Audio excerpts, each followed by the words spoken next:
Give it a lot, bitches! Coming soon to this theater.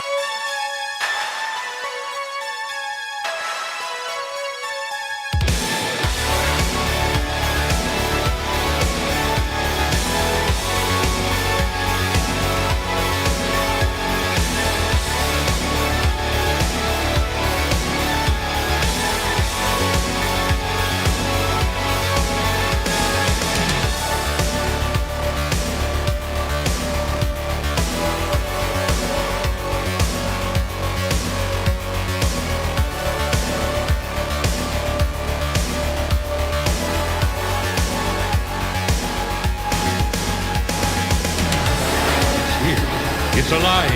It's moving. It's coming this way.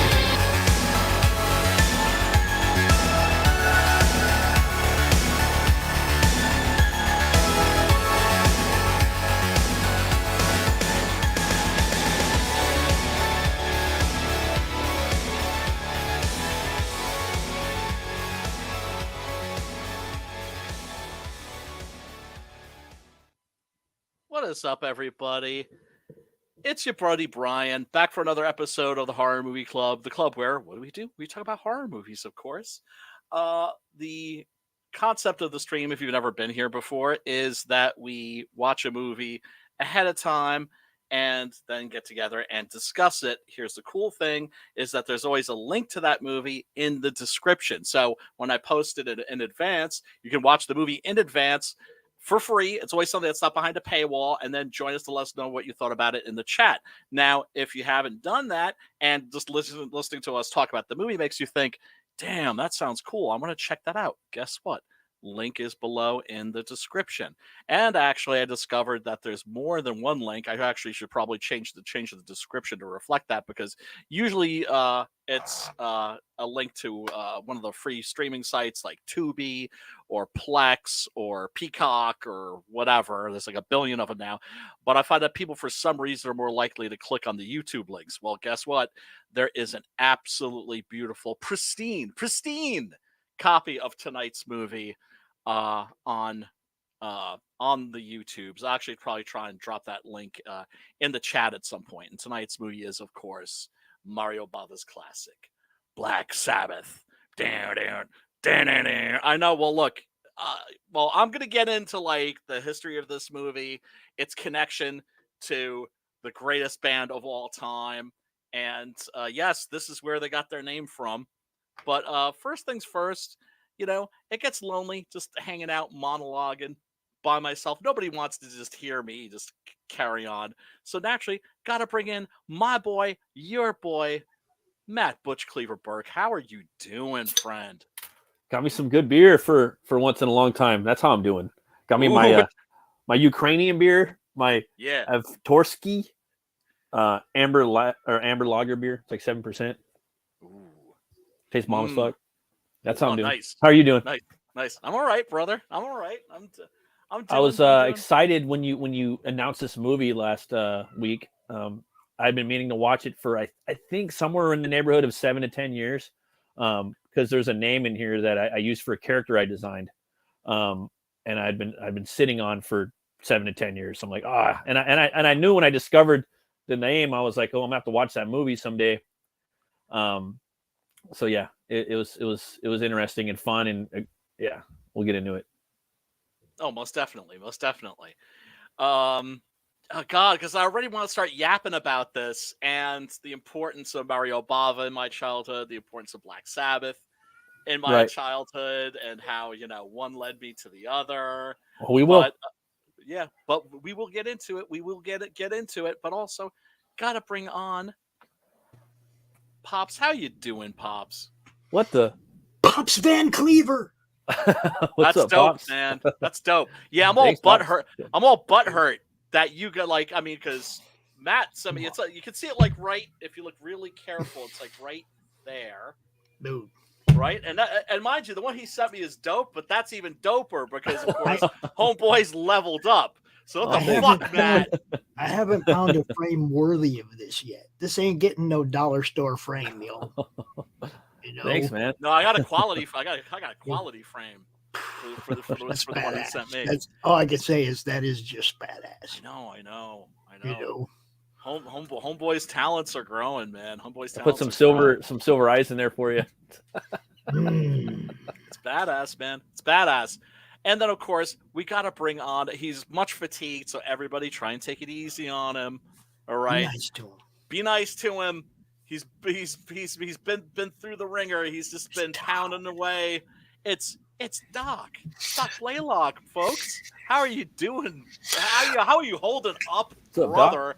I'm old. I'm fatigued, but I'm still here. I'm still here. Like to hear. That's what I like to hear. Like that skid stain that just won't leave your underwear. I'm still here. Oh man, what's going on, Brian? Pops, Matt, good to see you guys. For those of you that don't know, the reason why Doc is so fatigued is because he just launched the campaign for his book, and this is his very first campaign too. And we are definitely going to be taking a look at it. Of course, we want to kind of get that out of the way so Doc can fuck off and get some rest. Yes. But also, before anything else, let me just say much love to everybody in the chat. We got Sim Dog hanging out. What's up, Sim? J Dollar Dog hanging out. Jake. Everybody who's out there, thank you so much for tuning in. We really do appreciate you. Smash that like button because that tickles the algorithm's butt cheeks with a feather and gets it motivated. Hey, Doc, could you do me a favor? Doc, could you do me a favor? I don't know. Can you pull your old trailer and drop your new one in this studio, please? I would have to leave. And you can't. I don't have it. I can't put the new one up. You didn't see That's okay. That's all right. Just roll. There's a new trailer? There's a new one since yesterday? Well, I mean, it's on the campaign, but I still need it in the studio. Yeah. You know what I mean? So I can play it on every show. You know. Yeah, there's actually 2 more versions beyond this, and I quickly want to cover that. One of them, I just added some ambient sound in there when the music break happens, but then a little bit later, right after I put that one up on my YouTube channel, my son, who is a phenomenal musician, said, "Hey, Dad, I got some new music for your comic book." I'm like, cool. So there will be a new trailer that has my son shredding and singing and rocking out. So, I'm going to hook this one up. We're going to play this one right now. So. Okay. All right. Hell yeah, brother, man. Yeah, and please, we got a full screen because there's nothing dorkier than people watching you watching shit. Mouth that ever was cooked in hell.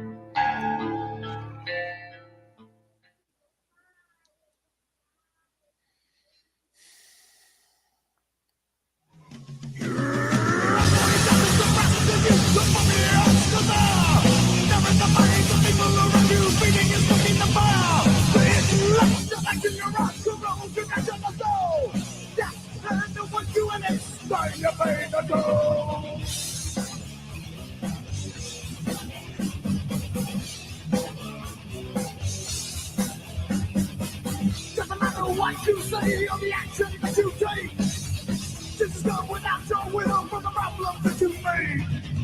You're the man that yourself, the memorable legions all around you. Just the things you cannot change in the darkness that's inside you.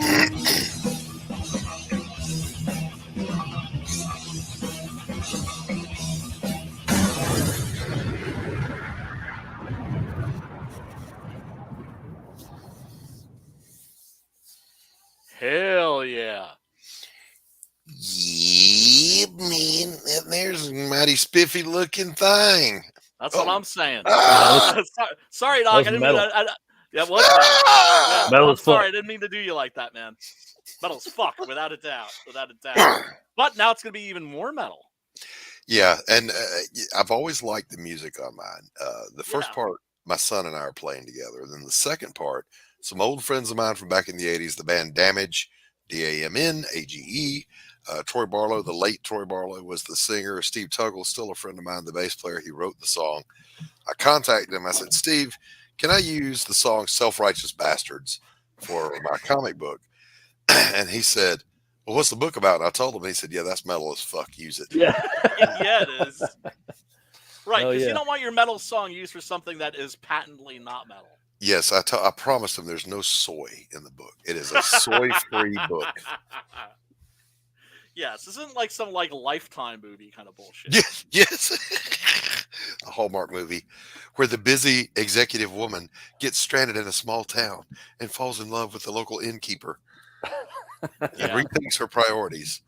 Yeah, man. That's I play all that of them. trailer. I just sit back Right. in the background and just jam. That shit's fucking. That's dope. So Doc, tell us about the book, brother. Tell people why they should check this out, and also if they back it, what they are going to get. Well, Pariah Blood and Mud is book 1 of the Pariah trilogy. Book 2 will be Sanctum of Hate. Book 3 is Garden of Malice. Oh, yeah. And Elizabeth Payne is just a fairly normal girl who happens to be incredibly hot, who witnesses a mob hit. And she tries to do the right thing. She goes to the police. They take her into protective custody, but unfortunately, things go sideways. They find her. She has the worst night of her life, we'll put it that way, and she has her throat slit, and she's left for dead. But they should have made sure, because it turns Fucked out up and let her live, didn't they? they did. And it turns out she's descended from an ancient lineage of powerful witches. So as she recovers back at home, her grandfather begins to teach her the art, and she becomes quite adept at it, and she goes back for, let's just say, revenge on a sadistic and grand scale. Nice. And it seems like she's got a little help there too. It seems like she's got a friend. You want to tell us a little bit about that friend? Yeah, he works at the local video rental store. Blockbuster. The grandfather actually creates a golem to go and rescue her from where she's been disposed of. And as she's learning magic, if you know anything about the lore of a golem, only the person who creates the golem can control it or dismiss it. She manages to overpower that spell and take control of the golem. So he joins her on her quest for revenge as her backup. And he is the mud in Pariah Blood and Mud to her blood, because the power is in the blood. Hell yeah. Nice. See, we got some good head popping. I see. I love the head popping. Yeah. Yes. Yeah, I mean, look, that's what sold me. You know, I forget what number backer I am, but I backed this yesterday. And once I saw that popping head, I'm just like, sold. Yeah, and it was really hard for me not to put Kersquish. Right? If there's Kerboom, why can't there be Kersquish? No, there can't be. You can, dude. It's your book. You can curse squish. You can curse squish it as much as you like. But we see that you made the more sober decision. Yes, we went with Squish. You just went with yes. We went with Squish. And dude buddy in the car. They're sitting up at the head of the driveway. They've gone down to, because the body's gone missing and there's no report of her being dead. So the mob boss is a little paranoid, and he says, all right, someone goes to her home apartment up in the city, but they also know where she's from. So they go down to the low country of the Carolina Barrier Islands, where I'm from. So I wanted to draw them in. And they go down there, and of course the pops down there says, she moved away. She went to the city, haven't seen her. They don't know whether or not to believe him. So they stake out up at the top, and they're watching, and they're sitting out in the car squabbling in the heat of the Carolina low country on a summer night. And one guy tells the other one, you bitch more than Vera, shut up, blah, blah, blah. And then the golem shows up and ruins the night for them. So the heat is no longer the issue. Yeah, I'm loving that golem, man. He looks simply badass. Looks like it would be a real fun character to draw for having a ball with him, Matt. Certainly bringing with him all heaps of trouble. Yes, heaps Vengeance. of trouble, heaps. Don't even remind me because I so want to do a book. Since it's public domain, I want to reboot the Heap, and I might yet do it. I may yet do it. I don't know if you remember when Timothy Truman did Airboy and the Heap. I think that was like was that weekly or was that bi-weekly? I forget. But it was first was that First Comics that did that? I can't remember to save my life. Long. I got it in a long box. You see, that's what I hate about the damn long boxes. It'd be much easier for me to just pull it off a shelf to go dig through some long boxes for that. I just remember it was dope. That's all. Yeah. Every version of the Heap, of course, inspired both Man-Thing and Swamp Thing. Yep. And I've always loved me a good swamp monster. So, of course, I was going to put one in this book. Of course, there was going to be a swamp monster in this book. Well, it's cool too, like the story, like when I hear the trailer and then as you describe it, I see like a movie in my head with actors and everything. It's really like man, the book looks beautiful and just the story, like it really pulls you in. Like what happens to this young lady, you know, and what she has to go through and who she is. Maybe she knows who she is, maybe she doesn't know who she is, but that's what we as readers need to find out in backing said project or your book. And I think that's like going to be a action-packed, emotional, horrific journey that we're going to go on, and I think this is the book to back, man. Thank you, Matt. Thank you, Matt. Thank you, Matt. I appreciate that. I'm very interested and intrigued. I haven't backed it yet, but I definitely want to, and I'm going to. So, hell Doc Blalock. Is it named after the band? No, Timothy, but interestingly, I was about the movie. The band is named after the movie, dude. Yeah, the band's named after the movie. We're gonna get into that. Yeah. But interestingly, I was in a band called Pariah in the 80s. That's a good name too. Like this campaign's got a lot of good stuff going for it. You're at 1,000 right now. It's been 24 hours, correct? That's we're at 40%. Yes, and I could not be happier. Could not be happier. This is your first crowdfund, right?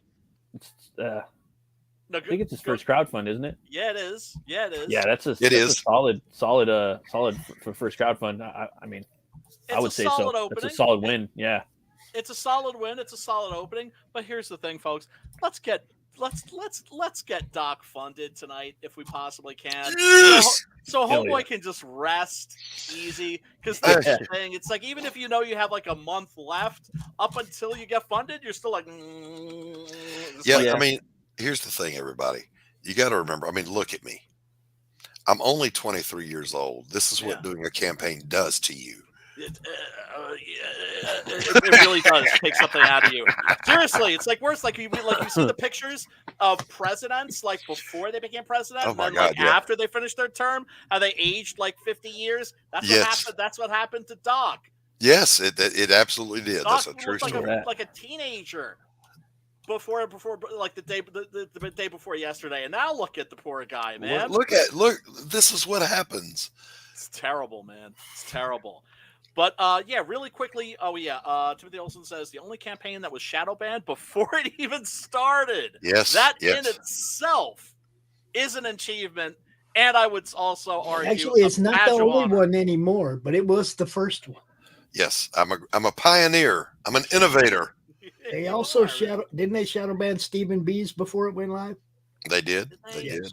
Okay, and Stephen B has a total of like 55 subscribers on YouTube. He's not huge at all, but they shadow banned his shit too. Yep. Well, it's easier to shadow ban the little people anyway. Yeah. I mean, they do it to some of the big people too, but it almost seems arbitrary. I don't know if my campaign is shadow banned. It wouldn't surprise me. I never check, but you know.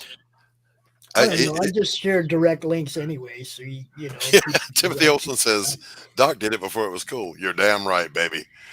I was really surprised though. I went to go check it one day just to get the mailing list for the updates, right? And I just did what I do. Typed in Pariah, and normally it would pop up. It's like there's 3 things called Pariah. Nothing. Search deeper. Use more keywords. Write specifically what it is in quotes. Nothing. It wasn't there. So I did kind of lose my shit a little bit. I did a rant about it. The word soy came out of my mouth many times. SJWs, spineless cowards. Hey, they're not our. Hey, look, they're not our only enemies. They're not the only people trying to cockblock us and take money out of our mouths. Right. There you go. Right. There's Stephen B. sign up. Go sign up for his right now too. Yeah, there you go. But yeah, on the campaign, I'm embarrassed to say this, Brian, but I'm not really the best person to talk about the campaign. Anthony is my publisher, who I give a huge shout out to, because without him, none of this would be happening. I don't know the first thing about building a campaign page, running a campaign, tiers, perks, blah, blah. I don't know all that stuff, but here's what I do know. Matt Krotz did the colors for this cover, and I could not possibly be happier. This is exactly what I envisioned. Nice. And he did an amazing job on that. Carol Lee did the colors on the black light tapestries. There you go. She did an amazing job, and those things look so good. As a matter of fact, Anthony unboxed one of them live. Now, hold on this image right here for a second. I was not happy with the golem. Okay. Matt spoke about it being fun to draw. I kept working with him. He wasn't being the way I wanted him to be. And then finally, the design clicked with me. So Anthony was like, no, it's fine like it is. And I'd already seen, by the way, Jim O'Reilly's alternate cover. I'm like, I'm not letting Jim O'Reilly outdo me. So I redrew the golem. I said, you will digitally insert this golem behind Elizabeth on that cover. And he discovered he could, in fact, do that. And so there's a composite cover that's the new golem over the old golem. But if you buy the original art, you're going to get both of those, 2 11x17s.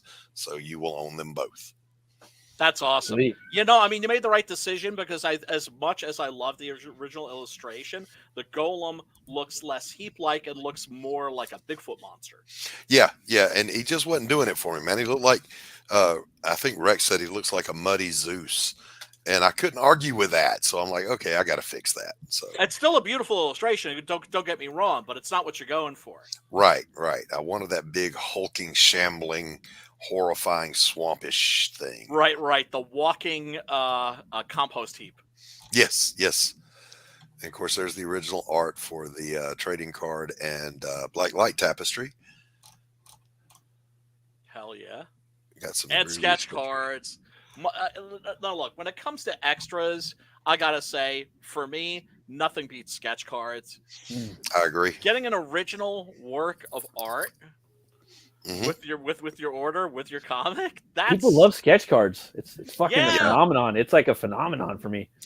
I absolutely love doing them too. I say usually on the draw stream on the Madness, I'll do a sketch card. And then that'll get me motivated. So then when the stream is over, I sit in the living room and I'll draw 2 or 3 more. And Anthony said, bro, you're going to be drawing a lot of sketch cards. I said, how many is a lot? Well, you're doing it for 2 different campaigns, yours and Lightbringer. So you better be prepared to do about 50 of them. I'm like, 50? Shit. Okay. Yep. You're not scaring me one little bit. Hey, you think that's tough? Rini had to do 50 of those wood carvings. Oh, I don't know that I would have. I don't know that I would have offered that. She was regretting it. She was regretting it. Oh, I bet I would die. Oh no, that's one of those where you don't want to be successful. Yes.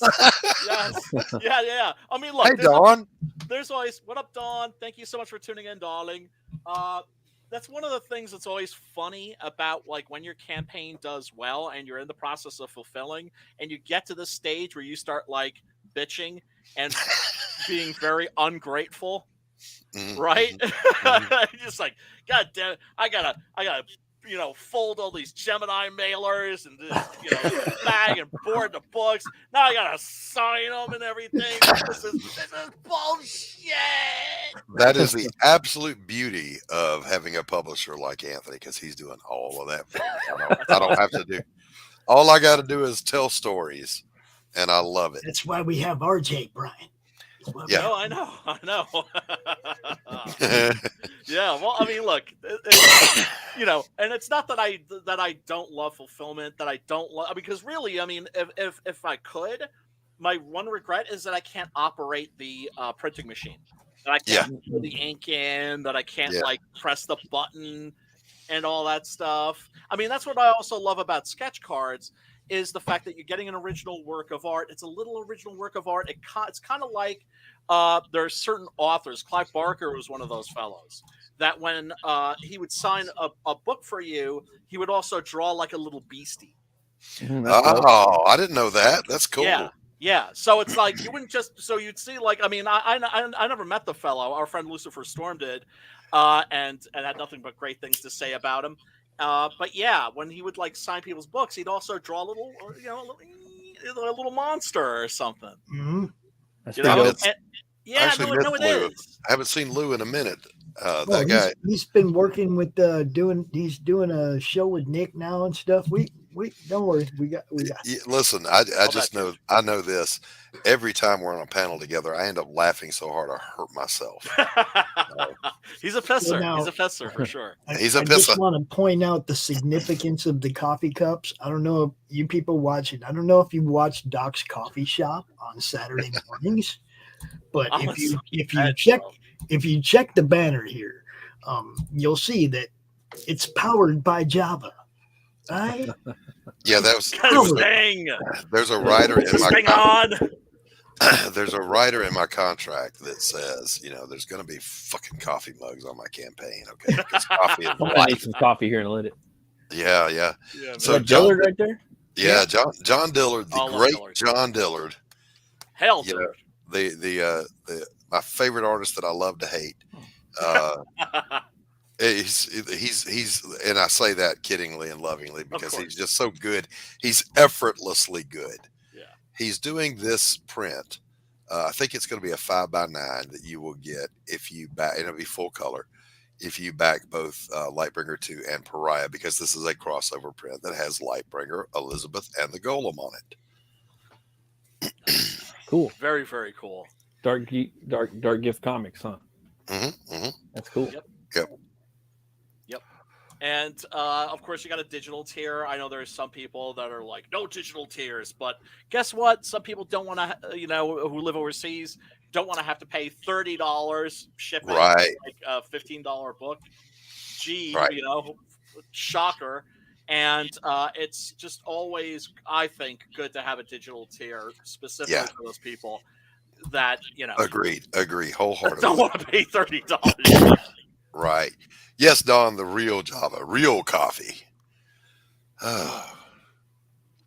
Yeah, which it sounds like you've probably been through your fair share in the last 24, 48 hours. It's been a little hectic, man. Every time I think I can go sit down and chill, man, Anthony's like, no, you got to go on this stream. And I'm like, it's him or me, one or the other. Yeah. When do I get a break? Like it's a marathon, bro. It's a marathon. What are they doing? They're running you into the ground. Don't let them do that. You don't know. Anthony and I are like conspiring in background. Okay, you can have him for an hour, but then I get him for an hour. I went. What, you're like college. Passing Doc around like some like like a pinball. Hey.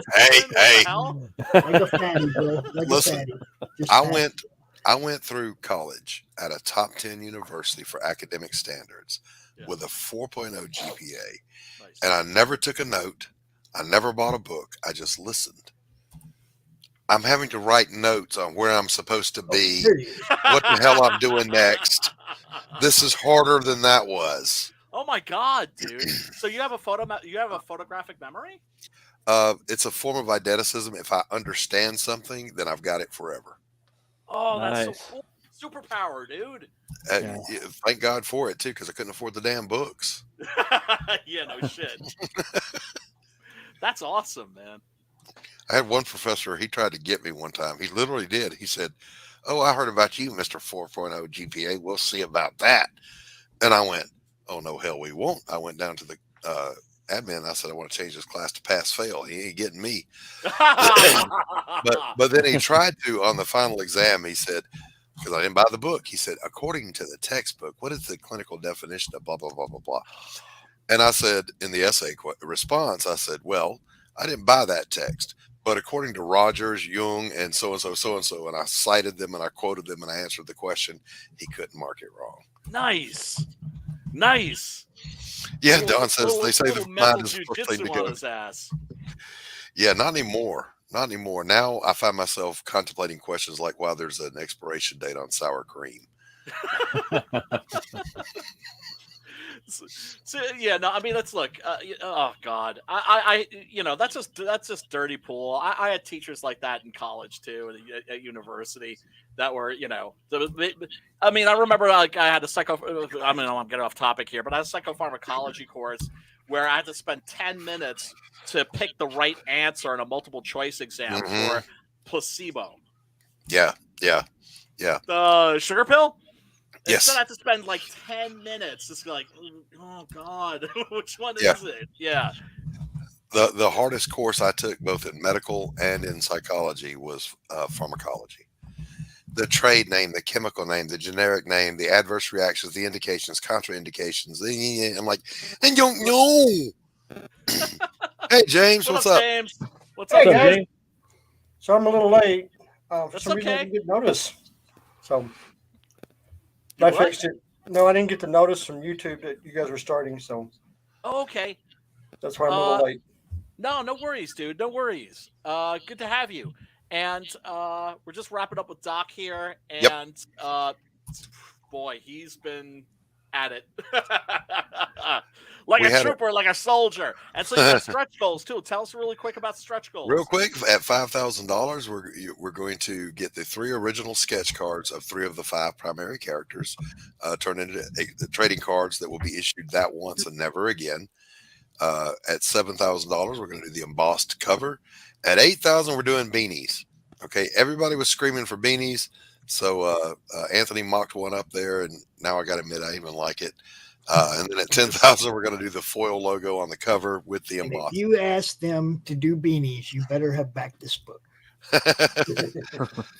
Now, I'm even going to let John Malin have a beanie if he wants one. So, no, fuck that guy. He's got a back. He should be buying some of that art. That's what he should be doing. Yes, He needs to stop cock blocking other creators' campaigns. That's what he needs to start doing. That too. I had a surprise this week. Some of the artwork on my campaign sold. Well, Nice. good. Congratulations. So yeah, the cover A is gone. I knew that one was going to sell quick, but yeah, that one's gone. So. Oh, people love that original art, man. People love that original art. Congratulations. So, Pariah, Blood and Mud, we're sitting at 40%. If you would, lovelies, please help get it across the finish line. I'm old. I don't know if my heart can take the stress. I was pretty sure I was having a stroke this morning, but no, the dog was just licking me in the face to wake up. Y'all go back this book. Yeah, everybody go back the book. At the very least, go and check out the campaign page. Link should be in the chat, or we'll put it in the description later. And go check it out. Watch the trailer, and he's got lots of tiers. There's something for everybody here. And we're going to be adding cool T-shirts. stuff. We're going to be adding some nice. T-shirts. Nice. Look at the shirt. Look at the shirt. Look at the shirt. Look at the shirt. Ooh. Look at it. Nice. Hell yeah, brother. So listen, Brian, thank you for having me out, brother. I always appreciate you. Oh, anytime, man. Anytime. We appreciate you too, brother. Matt, Doc helps me out so man. much, you guys don't know. It's always great to see Matt. Yeah, it is. Doc is a big part of what we do. Just so you guys know. I enjoy doing it. Pops does so much for the community. How can I not have his back? Yeah, well, you do a lot for the community too. That's the thing, man. We've got. I'm the community counselor. That's what I do. I do the breakdown sessions when artists have breakdowns. They come see me. Hey, Shadowhawk, Matt, always good to see you. I was going to be on the auction stream, but I literally have nothing to sell. I've got a pile of commissions. I've got a pile of pages for my book, and then I've got the trading cards and the sketch cards. I got nothing to sell. Nothing. Not a thing. I got some stuff I'm going to try to sell. See if I can get some buyers. All right, listen, I hope you get about $1,000, and then you can afford to back at a high tier on my campaign. Make lots of money so you can give it to me. That's right. That's right. James, good to see you. Pops, always a pleasure. Have fun at the con tomorrow. Chat, you guys rock, and the doctor is out. All right, peace and love, Doc. Get some rest, brother, man. Peace. I love All right. that. Well, now that he's gone, we can start talking smack about him behind his back. God damn, I hate that. Well, we can go right into this one. Well, hell yeah. Hell yeah, we can go right into that one. I don't know. Hell yeah, we can. James, you've got a campaign going right now too, brother. Yes, I do. Yes, I do. Yes, I do. Let me put it up. Hold on. Let me pull it up so we can get it on screen. That sounds good. And we will talk about it.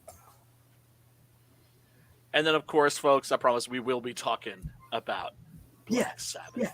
Oh, yeah. That We're movie. building up the anticipation. That's what we're doing. Building the anticipation. Yeah, because this Black Sabbath is just, fantastic. This is fantastic. Yeah, well, I mean, it's Bava we're talking about here, and it's one of Bava's best for sure. I think anyway. But first, let's take a look at. This is my campaign, the Titans. We are still 32 days out. We're at $2,600. That's 26% funded. Nice. And yeah, so I'll play the video first so you can see it. Please. It's a dope trailer.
Dopeness. Yes, and there we are. Very, very cool. Right, let me unmute anybody that needs to be unmuted. So James, you want to pull the campaign back up? Just there it is. All right, so let me just go down a little bit. So what we're doing is this is the precursor to the novels that I wrote. And what this is the story about Count Vladislav Vicious von Kampfen. Yes, I can actually say his name. So, and it takes place in 1507, which is the time of the Ottoman Turk invasion of Europe. And of course, Wallachia is around, all these countries these principalities are around and like that. So if you know anything about counts and princes and queens and stuff like that, the count is never the ruler. He is the secondary.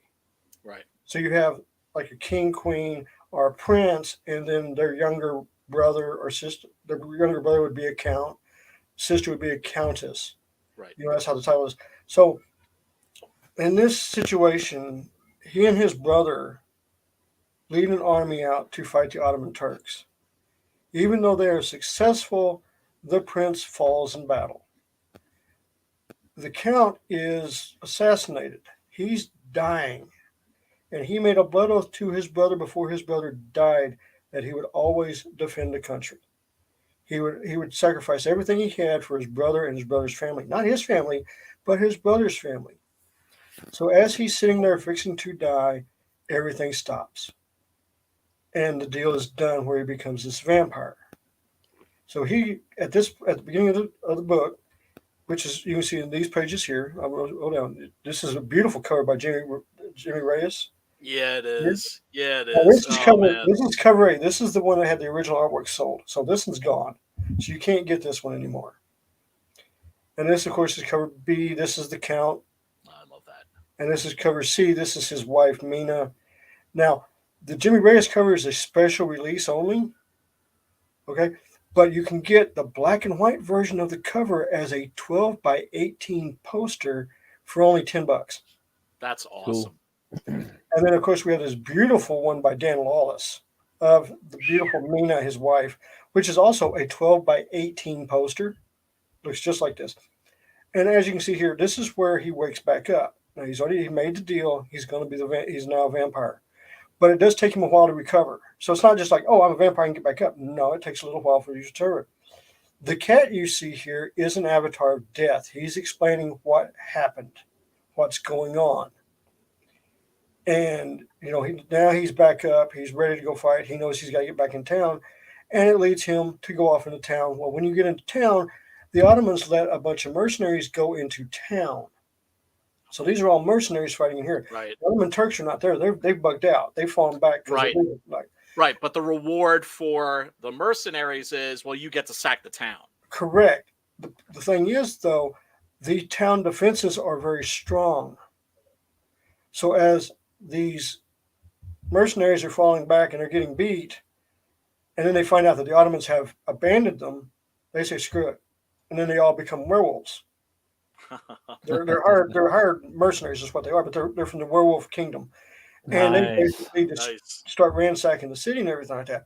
Well, now the Count's got to get back there in time to save everybody, to save the castle and like that. But it doesn't go as planned. And this causes a ripple effect that lasts for 500 years to where you get to the novels, which the novels take place in modern time. So this, it's worth pointing out to our viewers, is not an adaptation of your novels. It's Correct. A prequel. Prequel, yes, correct. The novels are a completely different story. The novels, and I'll explain the novels. The novels is not about the Count. It's about a girl named Mary Jade von Stein. Yes, I did take a shot at Disney, naming her Mary Jade. So yes, I did do that on purpose. I just piss off Disney. And what happens with her is she is from the United States. She's from Mississippi. She's a 17-year-old raven-haired, beautiful girl. And so she ends up having her parents get murdered, and she's forced to go live with her distant relatives over in Europe. When she gets over there, it's the Count. It's his family that's there. So she walks into this whole thing with the Count over there. So he and his family, like, they never left. No, they've always protected the country. Right, that was the whole point why he came back. He made that deal. Dark secret of the continent that everybody knows there's vampires in this country. Everybody knows don't go mess with this country. Right. You know what I'm saying? Even in World War II, Hitler didn't go down there to mess with them because when the Count found out they were taking Jews from his country, the Count stepped in. Right. He protects everybody equally. That's what his oath was. Right. So he protects everybody. So when she gets over there, she has to learn all this stuff because she doesn't know any of this. She doesn't know that, and you find out that she is the direct descendant of the prince, not the Count. So it's her kingdom. Right. The problem is the people that killed her parents are monster hunters that want her dead. So they come for her. As this goes on, you find out that the person that's behind all this is another vampire who wants the Count, his family, everybody wiped off the planet. She wants everything destroyed. She wants the country destroyed. She wants total vengeance on them. Okay. And that's how the story goes on. Right. And eventually, obviously, you're going to find out why this grudge is there. But yeah. But that's the story, people. That's why you buy and read the books. Now, what we do have. So I will go through the tiers. Yeah, please. The first tier is the bundle. This is the super bundle. This gets you a PDF.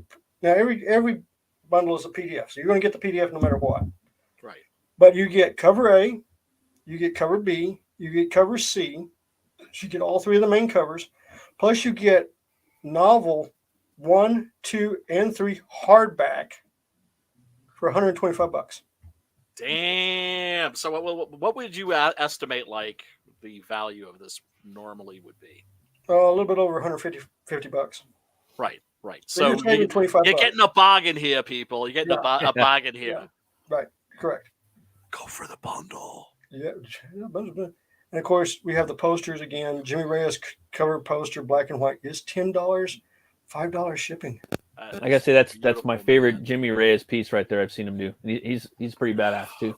Right? I think that's my favorite. I mean, that's my favorite piece I've ever seen him do. I mean, just because I'm into horror and Dracula and shit, like that's the best piece I've ever seen him do. This is very much your shit. I mean, it's my shit too, but it's especially Matt's. And this is, of course, shit. Dan Lawless. I love me some gothic horror and some dark fantasy. Yeah, the Mina poster by Dan Lawless, which you see right here. And Lawless is kind of like a Frazetta style. You know what I mean? Like a digital Frazetta, like CG's digital Frazetta, in my opinion. Yeah. And then, of course, you have cover A. Yeah. That's digital? It looks like. Yeah. I ain't going to promise you nothing, but I'm pretty sure that's digital. Man, that's usually how he does it. I know his coloring is digital. I'm not sure about his drawing. Now, Jimmy Reyes is 100% digital. I'm not. I'm 100% what you see on the screen, I drew by hand. You see, my attitude towards computers, and this has always been my case also with like computer-generated special effects and that sort of thing. As long as I don't see like, oh, this was made with a computer. That's how like Lawless is pretty. That's the goal. He's pretty sharp, dude. Like, yeah, man, he's pretty stunning. Really, I mean, and then Jimmy, he inks for fucking art that Finch, looks bro. Like painted. Jimmy's Finch's inker, bro. David Finch, you know what I mean? Like the best Batman artist ever, in my opinion. Him and Sabbath. You don't know that. On Jimmy's campaign right now, over on Dragon Rage, he has the original pencils David Finch did for his first Dragon Rage book up for sale. That's dope. Oh shit! But that is so beautiful. I say I thought I originally liked that better in black and white. Well, that is to say, black and white with the red. Yeah. But then I'm looking at the whole piece colored, and it's just like this is actually one of the trading cards. So if we hit the benchmark, you're going to get this for free. Ooh, nice. And of course, you're also thinking Frazetta. I mean, he's going like for your subconscious with the collar. Yeah. Right, because that's the Vampira collar. Yeah. Right there. For those of you that aren't aware, Vampira was a character that was designed by Frank Frazetta. So all the women that are complaining about how much it sucks to wear that costume, hey, it was designed to be worn. Right. Hey, James, I got a question for you, bro. Is this a one and done, or do you plan on expanding from this? I got 500 years to go. So you plan on doing more with the count? Well, I can do more with the count. I can do anybody. I've got 78 different characters I can play with in the story. I can jump around because, I mean, you have to understand something now. I'm using some of my personal experiences. I was in the Army between 1988 to 93. So I was in the Army at that time. And I placed the father of Mary in that time period, too, in the military. So I could do a story about Gulf War. I could do a story in Korea. I could do a story in Asia with him. I could do a story of how he met his wife, the whole thing like that. Or I can even go further back to where, the other people coming through. Yes. Right. Yep. Where you have the Baron come into play, because you don't even see the Baron in this at all. But I'm assuming I'm assuming that you hear of him, that he's still sort of a presence. There's your Jimmy Reyes. This is a very unique and special cover. Yeah. And tell us why, Pops.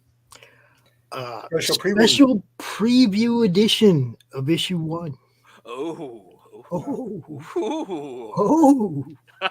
You guys know me. I'm always gonna go for the best I can get, right? Oh, you're a collector, dude. You're a collector, big time.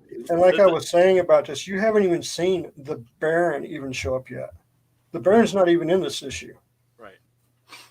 And the Baron is, of course, the son-in-law of the Count and Mina. They have at this point, their little daughter is about 3 years old. So when this is going down, it's the daughter's alive. She's not a vampire. So she's alive. She's 3 years old at the time this is going down. Okay. I think she's 3, maybe a little bit older, but she's around. So does she become a vampire? Yes, she does. How does that become? Is that a puberty thing? How does that go about? No, okay. So I'll explain what happens. No, after this is all said and done, the Count and his wife are now the secret. They live on the mountain like that. Their daughter is being raised by the royal family. Her name is changed to Von Stein to be part of the royal family. they get to see her and everything all the time, but she's raised more in the court system. So she grows up to be a beautiful, raven-haired, wonderful girl. She meets this great warrior guy who gets the title Baron. They get married.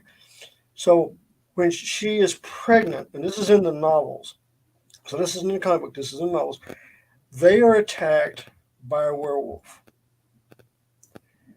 When they're attacked by the werewolf, a knight that had come from England over to make a deal with the ruling prince for a alliance with England against France at the time, he gets involved and defeats the werewolf, but then the count shows up.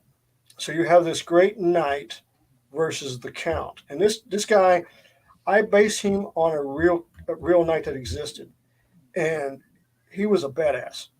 His accolades are well known in England. He's a really badass guy, and they have a fight and basically stop to try to save his daughter, which, because she's dying like this, he has to change her into a vampire to save her. And then, of course, you see later on that the body of her husband, using dark magic and everything, is resurrected to become this character known as the Baron. And that's how that family is. And her son that she has born, because of the werewolf attack, he's born as a werewolf. And he is a mindless brute. Nice. And so they have to put him in a situation to basically, the count puts him to sleep till his body matures and his mind matures. So they freeze him basically? I didn't write how they did that. Okay. But no, I'm saying effectively, if this were like a science fiction story, they're like, put him in cryo. Basically, yeah, kind of something like that. Yeah. Yeah. I just didn't say how they did it. I just said they did it. Right. That's the thing about writing novels. You can actually say they did this, and you don't have to explain it. That's fiction. You can leave gaps open. So, all this is going down, and the royal family is over here. So his family's all falling apart because of all this disaster going on. It's like a curse. Right. But the royal family's doing great. They're having kids. They're continuing on. It gets to a certain point, which is in the early 1800s. You have the prince dies. You have twin boys. The oldest one takes the crown. The youngest one basically does, and I wrote this before Queen Elizabeth died, basically does what Harry does. Jumps ship, goes to America. He's not going to stick around. He hates the monsters. He doesn't want to have anything to do with monsters or anything. And so he jumps the ship and he goes back over. He goes over to America. Kind of understandable why he would bail from that situation. Yeah, it's understandable. And so when he's over in the United States, he meets a beautiful girl. They start having their own family and everything like that. The problem is his brother, before he can get married, gets ill and dies. So he is recalled back to Moldavia to take the throne. But when he gets back, he doesn't want the throne. He's got a family in the United States. He's got a family over here. So what he does is he makes a deal with the now Baron and the Count to be the quote-unquote caretakers of the country until one of his descendants later on will come to reclaim the throne. And he leaves and he never comes back. He goes back to the United States. He doesn't come back. So the Baron and the Count now have to control what's going on in the country. Even up until this modern time, they still have a lot of pull. They're not the royal family. They're just the caretakers. So there's certain things they can do, certain things they can't do. Right. And then when this young girl comes in, that changes everything. Because now you have the heir apparent here. She's and there's some people that I'm assuming that would be like happy to be relieved of duty, and other people that would not be so happy with that. Well, this country, you have to understand. I did this country kind of like Liechtenstein is. So Liechtenstein. For those of you that aren't familiar with Liechtenstein, the world's smallest country, still, right? Well, Monaco is actually smaller, but country-wise, yes. Yeah. And one of the richest countries in the world. I mean, they're stinking rich. Right. Right. Yeah. So for those of you that aren't familiar with Liechtenstein, it's like basically imagine a little like German village that you drive through. It's just like, yeah, you just drove through a country. Basically, if you drive, basically if you're in DFW Airport, you're in a country bigger than Liechtenstein. Right. Yeah. Yes. But Wallenstein. Yeah. But you have to understand something else. DFW Airport is bigger than Manhattan Island. Yeah, that's pretty big. Go. Yeah. LAX is pretty big too. LAX ain't nothing compared to DFW Airport. Yeah. Not even close. Yeah, Dallas Fort Worth is huge, man. I've been there. I've been at that airport a couple times. It's huge. It's like you're driving airport. If you look on the map, over there at the it's its own city. DFW Airport's its own city, has its own fire department, everything. I'll be driving on the highway going into the airport, and there's some stuff way over there and some stuff way over there. You said Dallas, Texas, so I'm like, oh, okay, that's probably pretty big. Yeah, it's like right in the middle of Dallas Fort Worth, and it's huge. Well, have you ever looked at Texas on a freaking map? That's what I'm screaming like, yeah. It's like bigger than Europe. Pretty much, yeah, it is. It's in 2 different time zones too. So, yes. But what happens is when she gets over there, it changes everything. But everybody is happy to see her finally because they've been waiting so long for the actual person to come back. So everybody in the country is happy to see her. The problem is a lot of other people are not happy to see her. Right. Because she has no ties to any of the royal families in Europe. Right. So I'd imagine there'd be like some daggers waiting for her back. Oh, there's a bunch of daggers waiting for her. Not only that, you have these assassins that killed her parents wanting her dead. Right. Again. Then you have this other vampire. And I'll let Lucas, if you read the novels, the other vampire is the older sister of Mina. Okay. She is the quote unquote woman scorned. Okay, it wasn't supposed to be Mina that married the Count. It was supposed to be this other girl. Oh, so she's really pissed off. Oh, she's great. Not only that, but what happened to her family, what happened when the Ottoman Turks, she blames everything on the von Steins. And how she became a vampire and everything like that. And she became a vampire not by the Count, but by somebody else. Gotcha. Yeah. I was smack dab in the middle of Teha. So when you have all this stuff, and and the other thing was I made her 17 years old to start out the story. Why? Because by court order, minors have to go to the next of kin. That's how you get person A to person B is by using court orders and stuff. Right. So that's how. And of course, as a writer, it's like well, what are there's a whole bunch of things as writing these novels. I had to come up with a reason why to assassinate her folks, and just because he was the heir apparent did not work. Yeah, that didn't jive. So I had to come up with something else. And when you have a blank character, if you know what a blank character means, it's a main character that's there, but you have no story for her, you have no background or anything. I have a blank character. Yeah. That's the character I need to focus on. Right. That's the character that everything feeds off. Right. But who's the character? Her mother. You don't catch any of it until later on. And then you find out exactly what's going on. I did something in this story that no horror story has ever done, period. Okay, which is? Put a demigod in the middle of it. Gotcha. Okay. We have the demigods from Europe. We have all these, Hercules, Perseus, all this stuff. Oh, so you're bringing in the whole multiple European pantheons? No. The daughter, the girl, her mother is from Egypt.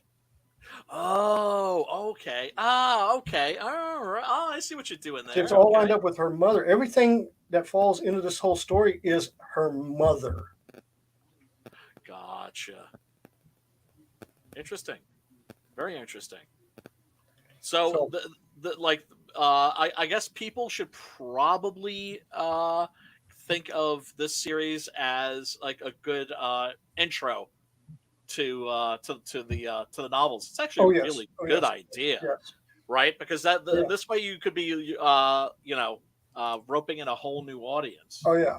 Right. And, I mean, most people, let's face it, most people, especially in the crowdfunding space, we're book people. Yeah. Right. Oh, so it's like we love comic books, we love novels. Yeah, that's why I did this whole thing together.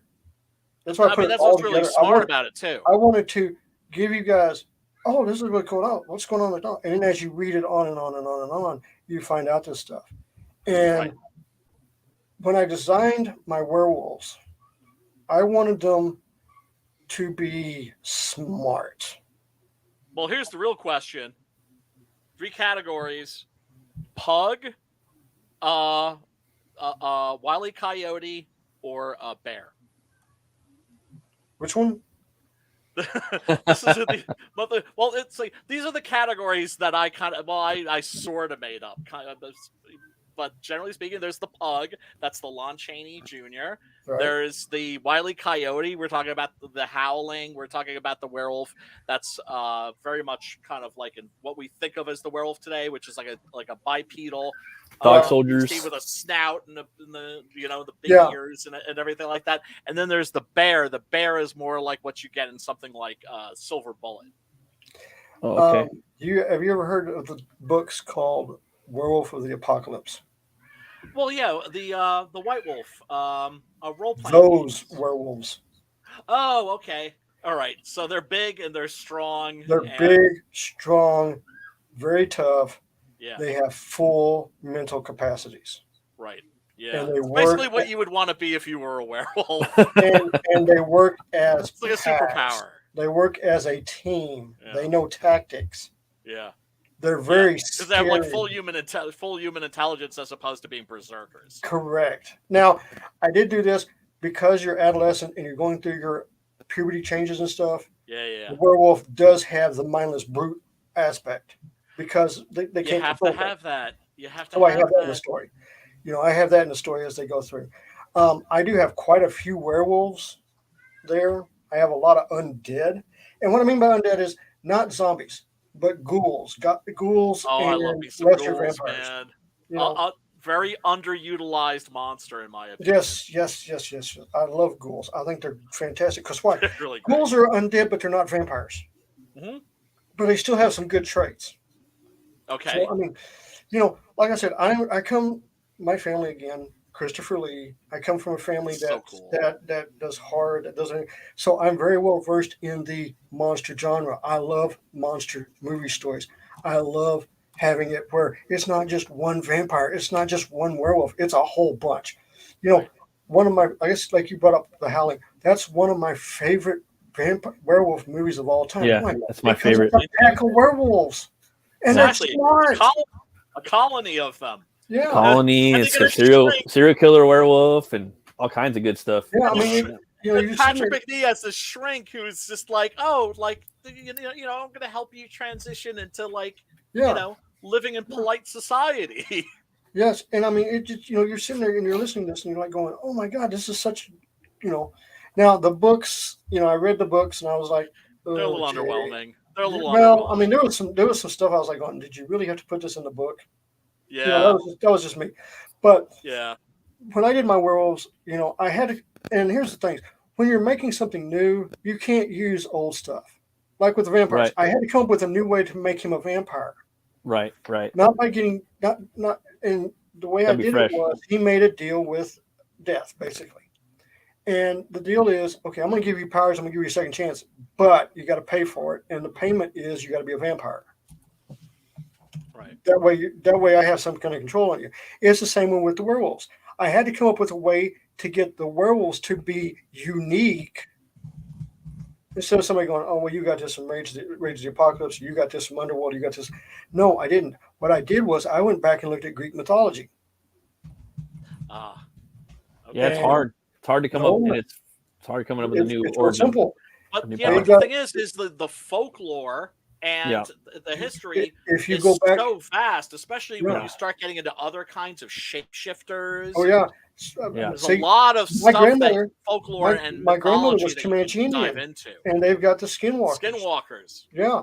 So what I did was looking at Greek mythology. Yes, I studied Greek, Egyptian, You have to, yeah. all of them. I studied, Roman, Norwegian, the whole thing. I Goldfinches, found mythology is that like one of the books you I always have recommend. one of to the my greatest friends. love stories in Greek mythology. Yeah. Persephone's and Hades.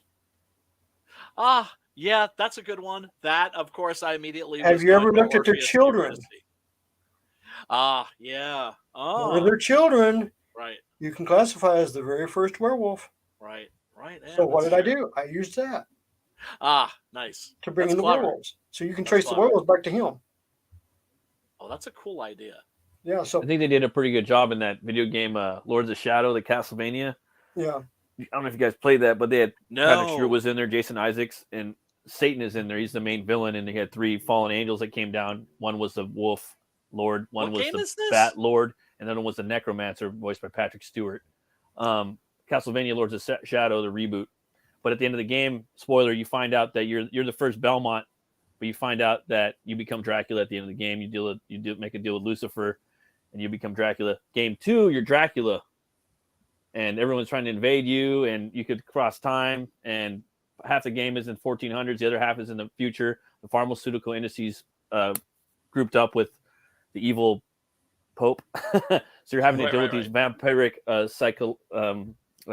monster teams that are coming down, and it's just a crazy game. You know what? They're taking it pretty cool. I think I have those. I think I got those on a Just 2 Steam games. sale. It was a hard reboot, but it was really good, and it had a great graphics. You gotta And play those. yeah, just those Now, 2. Going back to the campaign, if you want just the graphic novels and you want to get all 3 of the covers, Be right back. I have that available. All 3 covers right here for $75. Nice. And then on top of that, if this will work with me, come on, work with me, thank you.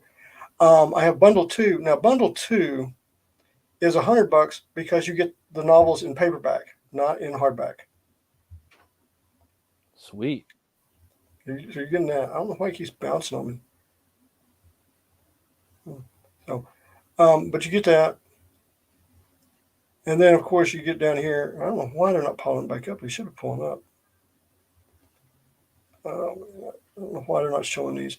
But, I mean, you get all the covers. I don't know why the covers are not showing. I may have to refresh this.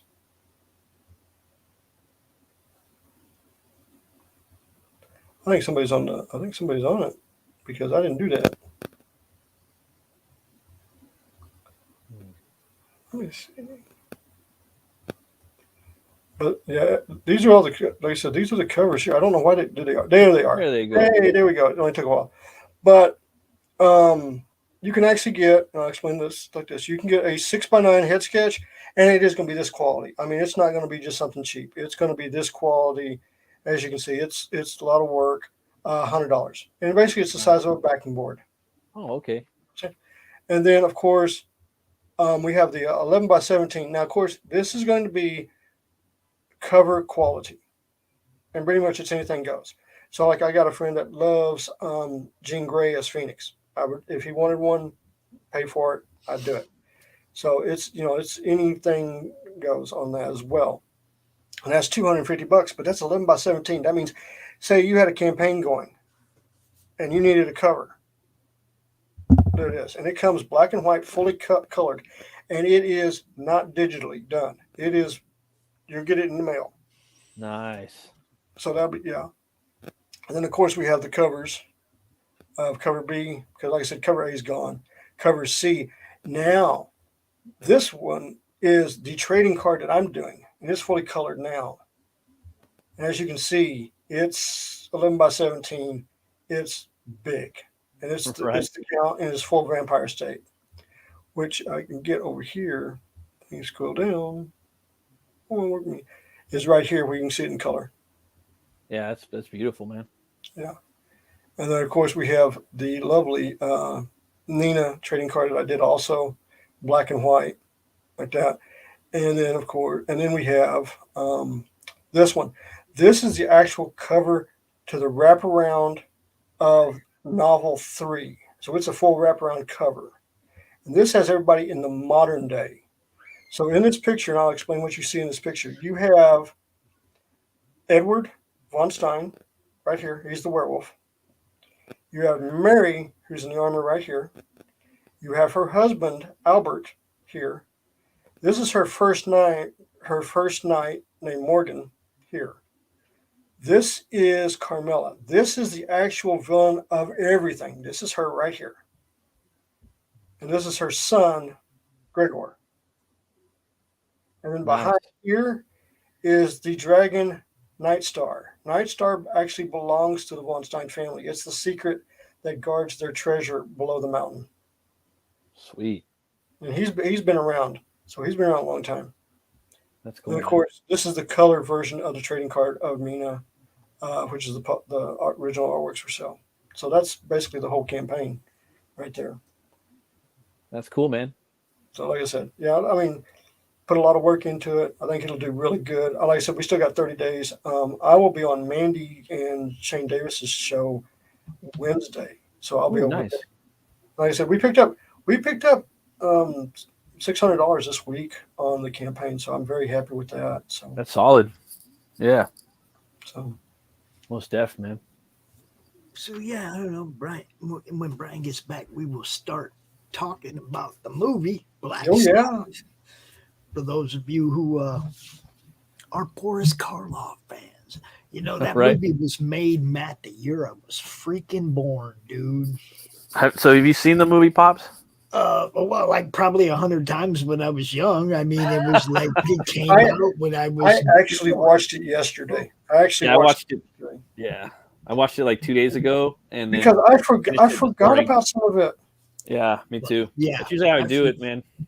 I forget about. That's one of look, I'm old enough to have seen most of these movies, you know, and one of the reasons two of the reasons I don't get to really watch. I don't have time to go watch a movie. Right. Matt, you know, I'm busy. All the time. Okay, I got shit on the DVR that's been waiting for weeks and I ain't got near yet. So you know, But that's one reason. But the other reason, just being, I like to do this show, and then get reminded of stuff. Yeah, it's fun, right? Like, you know, it's like if I watch it 2 days ago, you're not going to surprise me with anything. But if I don't watch the movie and then come out here and then Brian shows a clip that triggers the memory, then I'm like, oh yeah, I remember watching. You know what I mean? It gives me a different rush. I don't know. I guess. See, I had to watch it yesterday because I had not seen it in years. So yeah, I was like, me neither. That's what I'm saying. That's all what I can remember was Boris Karloff was in it. I couldn't remember the stories. I was like, I got to watch. And that, of course, you know, Ozzy Osbourne, Geezer Butler, Tony Iommi, Bill Ward, they took the name for their band. You know, that's the only thing I could remember of the movie. So I'm sitting there watching the movie and I'm like going, oh yeah, I remember this. But you know, it just took me for a while. So, you know. Yeah, that's what I mean. I like doing this show with Brian because I don't have time to watch the movie, but you know, I can hang out and help somebody promote their book and then watch these clips and be reminded. You know, sometimes it'll take me back to a movie theater with my friends where we were all just cracking jokes through the whole movie and shit because we used to do that. You know, some movies it's like, oh yeah, I was at the drive-in with this person, that person, we were doing this and that. It's like it just triggers that memory of going to see the movie, because back in the day that's what we did. We went to the drive-in, we went to the movie theater, and we watched the movies. There was no streaming service, there was no DVDs and none of that shit. I actually remember when the VHS tapes came out. I remember that. Me too. That's what I'm saying. You had to go to a theater to see a movie back in the day. And the stuff that did go to beta and VHS early was most stuff we couldn't watch any damn way. The first tape that we ever got, the first VHS tape we ever got was Return of the Jedi. That was the first one. And they didn't have the 3-pack, then they had separate. And my dad had never seen The Empire Strikes Back. He had taken us to see the first two, but he hadn't seen the third one. So that was the first one we ever watched on VHS was Return of the Jedi. So I know that movie. The first movie that my dad ever took us to go see was Star Wars in '77. I was a little bitty kid then. I can't even remember the first movie I seen in the theater. I know it was probably, I don't remember, maybe Batman or something. I don't remember the first movie I saw in the theater. I just remember that was my first movie. I went with my dad to see the theater. I can remember the first movie I went to without no parents. I can't do that either because I went with my brother. Does going with your brothers count? No. I don't care. Because I took a girl to a movie. It's the first time I had a date. Went to a movie. I was probably 13 or 14, right? And we go to see Chuck Norris's Breaker.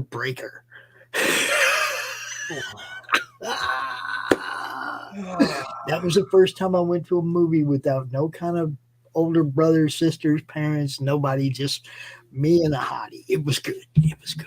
I want to say the first one I went to see by myself. That means nobody went with me or anything like that. But it had to be Flash Gordon. The one with Sam Jones and what was her name? The super hot babe that played Aura. I can't remember her name. And then Max von Snyder, who was also in Star Wars and stuff like that. But that one, I remember that one. I always liked the Hawkman Village and the Hawkman attacks and stuff like that. But I would say that was the first movie that I went by myself to actually go see. I think I was like 12 or 13. Where'd our host go? Brian, where you at, dude? Yeah, I seen this movie. Like, I was actually looking I wanted to make a Russian vampire mafia book. I was looking for titles, and then I seen this. I was like, oh, Black Sabbath.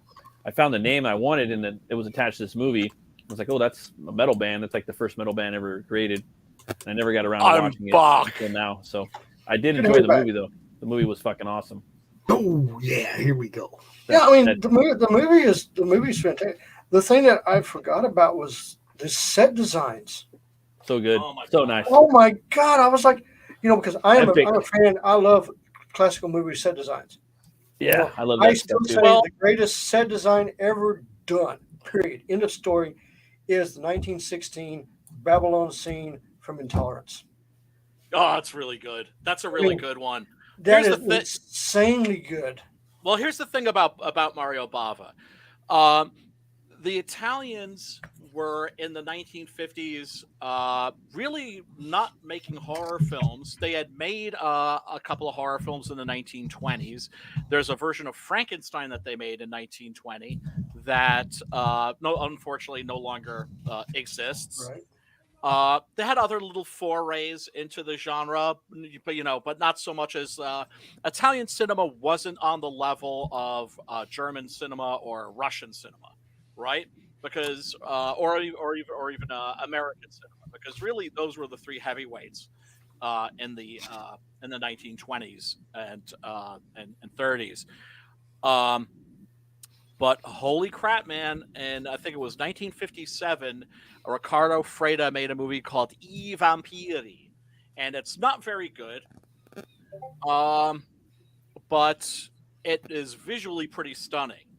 And there was something about these early movies these early Italian horror films where things would always go wrong. Riccardo Freda is often listed as the director of I Vampiri, also Caltiki, the Immortal Monster. But really, it was Mario Bava who finished those. So Mario Bava was his basic second command. And Bava developed a reputation for saving films that went to shit. So there are a lot of movies that wouldn't have been finished if he hadn't come in and finished them. And they ended up not being great movies, but they ended up being movies. They ended up being finished. So he was like that guy. Interesting thing about Bava, he was I forget what his father did. I know that his father was very into chemistry. And as a little boy, he remembers, like, some of his earliest memories are of playing in his father's laboratory. And especially with these like little, what he thought of as colored sand, right? And so he would make these little, kind of like sand paintings with these chemicals. He especially loved this one chemical that looked like red sand that he was playing with. That red sand, guess what that shit was? Blood? Nope. Cyanide. Oh, shit. Cyanide. He was playing with cyanide. That was a children's toy. When he grew up, he became a painter. Unfortunately, he couldn't really get much work selling his paintings. It just wasn't like a lot of artists at the time. He was struggling, so that's why he got into photography, specifically cinematography. And the fact that he comes from that background as a painter is a lot of what informs his style as a director. Barbara Steele was famously asked, like, so, what did you think of Mario Bava? And she said, well, not much, because he wasn't working that much with the actors. His attitude towards the actors was, you're a good actor, you show up, you do your job, everything's gonna be fine. He was always somewhere else. He was always moving. He was the guy that made sure everything looked good. It wasn't his job for the actors. It was his job to make sure that when the scene you saw on the screen came out, it had the right lighting, it had the right stuff, it had everything. That's what set designers are for, and that's why it's so hard, especially with the lighting as well. The lighting in this movie is all there. It's not nice. It's classic Bava. Good lighting in here. It's and like that's the Bava style. Change the special effects. Well, I mean, look, here's the thing. And I often mention this about the Hammer films, right? When there was a transition from black and white to color, a lot of people were saying, that's it. That's the death of the horror film. No more horror movies. No more horror movies, because horror movies have to be in black and white. And so the Italians had, like I said, they did I Vampiri, and Caltiki the Immortal Monster, which is better, but also not great. They didn't know how to make horror movies until the Hammer movies started coming out. And so the early Italian horror films are ones that are really good, like Black Sunday, which was Bava's solo directorial debut, has kind of a Hammer-esque feel, but it's not Hammer at all. He's taking notes. Yeah. And I mean, everybody back then took notes from Hammer, especially on their set designs, especially on what they were doing. And the other thing is, when you look at like Hammer was on a shoestring budget. They did not have a lot of money. No. I mean, they were like, if we don't finish this if we don't get this film done, this is what they actually told Christopher Lee. Because he was talking about this. If you don't star in this film, I got to lay 50 people off. Yes. That's they would actually use that as they used that to keep Christopher Lee doing Dracula. There's one Dracula movie that he did that he doesn't say a word at all in the entire movie because And I asked him about it. I said, "Why did you not have him speak lines?" He goes, "No, the script was so bad I refused to say the lines." Yes, that's I'm not. I swear. Why do you think Dracula is mute? Why do you think Dracula is pretty much mute in almost all of the Hammer Dracula movies? Because he was like, "I'm not reading that." He kept encouraging the writers, mainly Jimmy Sangster, to go back to the original novel. But the only movie in which you hear him actually reading that dialogue is in the Jess Franco Count Dracula. Now, I've got a good shit. I got a story, a Christopher Lee story that you probably have not heard. Okay. So Christopher Lee and his lovely wife were in Italy. This is an Italy story. Yeah. And they're driving one night. It's raining, and he has a flat tire. Oh, sucks. So, of course, he tells his wife, now, Christopher Lee, chivalrous, the whole, like that, that he's going to go get help. That she stay in the car. I'm going to go get help. So he goes up to this house. Now, remember, it's pouring down rain. It's a night like this, and he knocks on the door. And I did not know he could speak Italian, but he can. And he asked to use the telephone. Because James, he's a European. He's not an American. We're like a monolingual people. But he can speak. He really could speak. I think he said he could do 5 or 6 languages, so he could really speak. Yeah. He was a polyglot. Yeah. Yeah, he was So he said that when the farmer opened the door, all he said was, it's him, and he passed out. It's like it's scary. It's a Fucking him. the doorbell rings like a dark, stormy night. You open It's the door, a it's him. fucking Dracula. Yeah, that's what happened. It's a him. I mean, you know, once he got him up to where it's a him. he was able to get help and everything. But I mean, you talk about being stereotyped. I mean, come on. I know. Well, you know That's what's some really fucked up fucked shit. up? What's really fucked up is that Boris Karloff and Christopher Lee lived on the same street. So imagine that shit. motherfucker they that live was next like door to each other. walking down They the live next street, door. and you see fucking Dracula and Frankenstein walk right That's pretty past dope, you. dude. That's a movie in itself. Like, They live man. next door. of multiple here's the other genres. thing that's really messed up. They're like mad dogging each other walking down the Christopher street. Lee and Peter Fuck Cushing, Jeez, man. Jeez. birthdays, same year, day after each other. That's right. That's right. I forgot. And not about only that, but Vincent Price's birthday is the same as Christopher Lee's, except 10 years earlier. Right. Yeah, no, that crazy. is true. I mean, Yeah, man. I mean, you know, that's just one of those things. So yeah, but yeah, he had a bunch of stories that were hilarious that he was telling me about. That you know, and of course, you know, when he got to Asia to do the James Bond thing, you know, he's 6'5". Yeah. He's like, I couldn't get into the cars. I couldn't. You know, the cars were tiny. Oh It's like, man, the world's not made for like really tall people. George not Romero was in like Asia. 7 No, feet not tall. in Asia. I mean, if you're over 6 foot, you're in trouble. Especially, yeah. You go to Norway, go to Sweden, you're fine. But you go to Asia, Yep, you're in yep. trouble. Yeah. Yeah, you're in trouble. Yeah. Or Mexico, he'd be like Godzilla. But yeah, I mean, some of the stories he told me were just hilarious. He Man. was something else. That's so cool, man. That is so cool. And of course, the practical jokes on set between him and Peter Cushing are legendary. Oh my god. Yeah, they were wow. And I'm still very butthurt that the British have not knighted Peter Cushing. I don't know if that's a thing that you can do, that you can like knight people posthumously. I don't think you can but do it that's after they Sir pass. Christopher. That's I mean, we got Sir Christopher Lee. We need Sir No. Peter Cushing. Hold on. The official title of Christopher Lee is Commander of the Empire. That's right.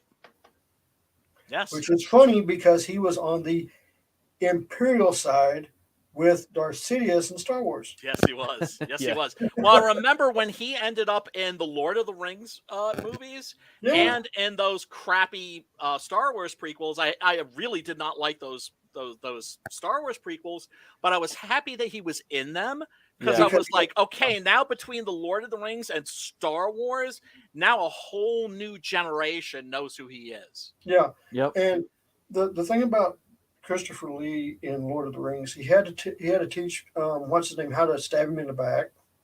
Yes. He's like, no, you need to do it like this. Yeah, they don't Well, scream; they and go, then- oh. And then, of course, you know, he's sitting there and helping Peter write the script, saying, no, that's not how it is in the book. You need to pronounce it like this. Because, of course, of course, he was in Tolkien's English class at Oxford. So Yes. Well, it's really interesting to see. You know, he had an interesting life. I mean, he really did. Oh, incredibly. Yeah, he really did. Yeah, and you know what? Like I told that story last week about how I almost met him, but like I couldn't because if I was in such a place where if he'd said to me, "Sir, you're a bloody fool," I would have had to have like taken a nosedive off the Tappan Zee Bridge. Yeah. Well, I mean, like I said, but he had a reputation for well, I mean, that's the thing. It's like you wonder why there's so many British actors in American TV shows and movies. It's because they're professionals and because most of them, that is, and don't have like these egos. Like they have kind of like a working class work ethic. Yeah, Christopher never had an ego. He really didn't. He was just he was a really great guy. I still remember the first time I met him. Family reunion. Now, you ever understand something? My oldest brother, is 6'5". Yeah. He's 10 years older than me. Uh-huh. So I'm meeting Christopher Lee at the age of 12. My brother's 22. Oh my God. So you have my brother who is 6'5", meet Christopher Lee who's 6'5". Oh my God. So Christopher was actually surprised. He was like, I have not met anybody in the family that was as tall as me. And then here's my brother, my brother is not as thin as Christopher Lee. My brother is a big guy. Right. When he was 22, he weighed 265 pounds. Right. He was built like a brick. Right. So he was, he was the big. He could have been a professional wrestler. He's basically the size of Randy Orton. Wow. That's cool. that's how big my brother is. He's really Like that a big. gorilla, basically. Yeah, he's natural build. He could pick up bales of hay with one hand. The whole he had that. And here I am, 5'8", and yeah, still haven't figured that one out yet. God. It's one of those things. Hey man, But- my brother had a beautiful full head of hair. I still have mine. Mine's dark. I mean, I'm in my 50s, and this is natural. That's yeah. So I mean, be My My kid grateful. brother Be is like grateful. 6'2", and I'm 5'11", so it's like Yeah, but I mean, like I said, I was like, It's not that big. Of a me, myself, both my older brothers. My oldest brother is going to be 61. His birthday in April, 61, yeah, and he's still got dark hair. that's good. awesome. That's Yeah. good. Gotta be grateful for that stuff. Now, what was I saying about? Oh yeah, that's right, Mario Bava and Italian cinema. So, did we do Black Sunday on this stream? no, I know we've done at least one Bava film We have. before. we have. I Right? remember the name. Yeah, definitely. Which one was it? Black Sunday does sound familiar though. It may have been Black Sunday. Anyway, Black Yeah. Sunday is freaking amazing, but of course, beautiful Gothic black and white photography.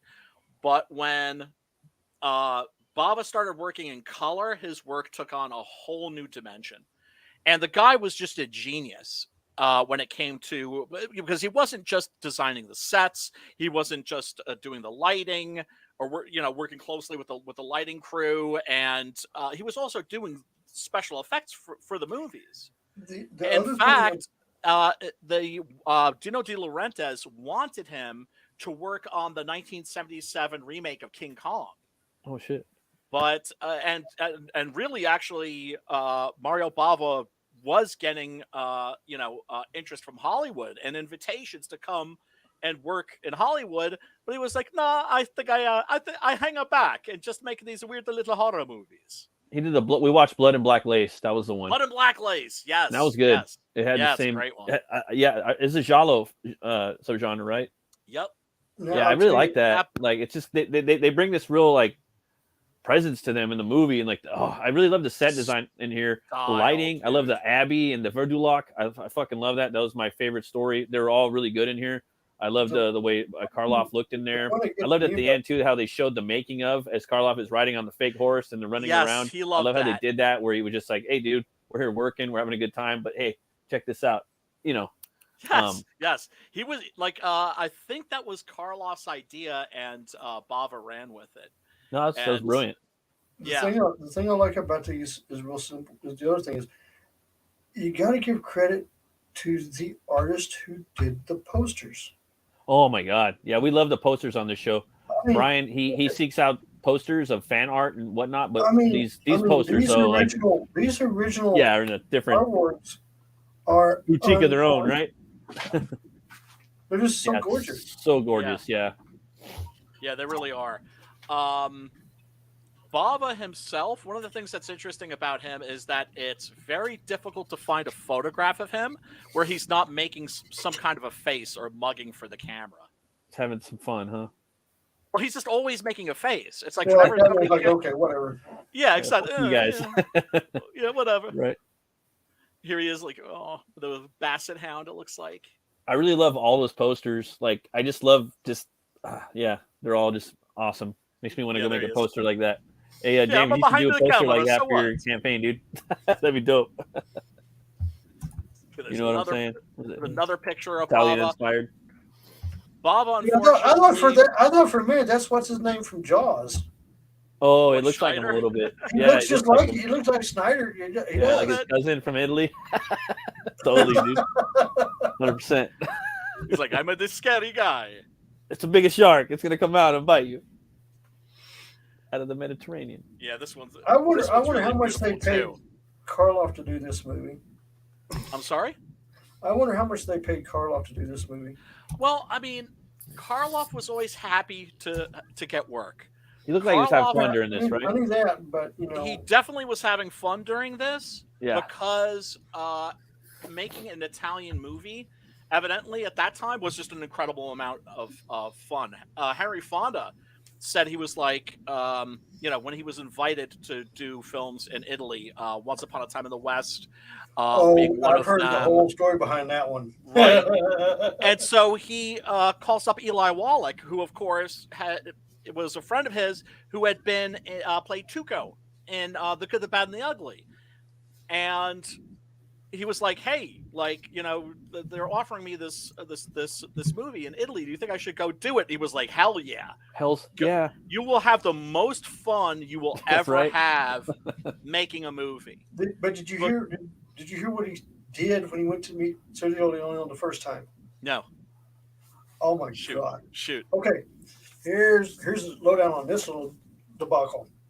So this is Henry Fonda. He put contact lenses in his eyes to go brown, and he darkened and he grew rough and everything. Yeah.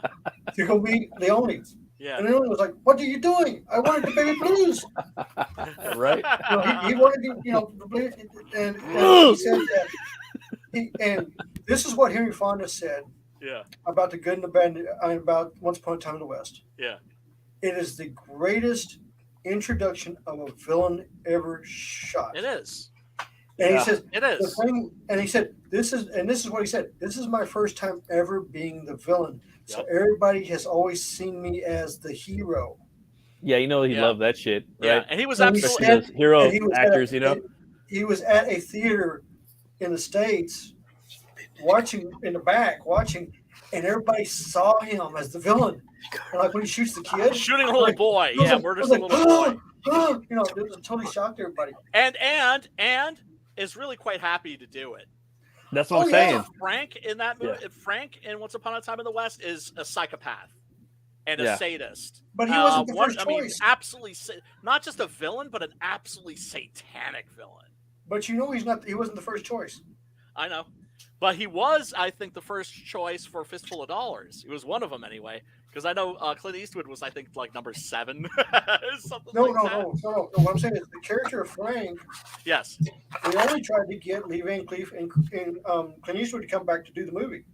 Right. But I thought And they they were going both to be in the said- beginning, And they both said waiting no. at the train station.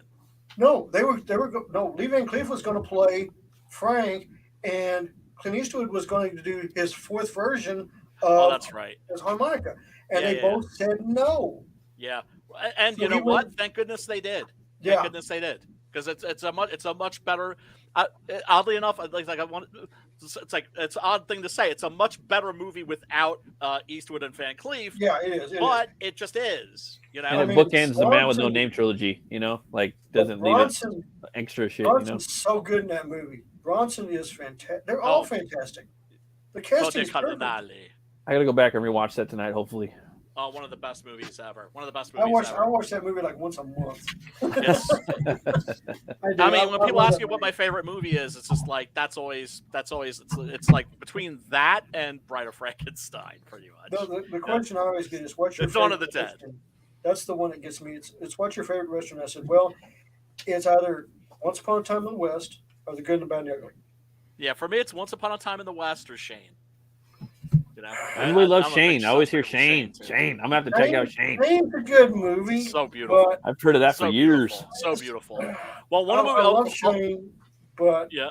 No, I wanted to say also, everybody that's hanging out tonight, Monday night we're going to be doing the first episode of the Spaghetti Western Jamboree because Oh, I you want to start bastard. doing a stream. You gotta work. Well, dude, look, I gotta work. if you can, I know you're working. You're my boy and everything like that.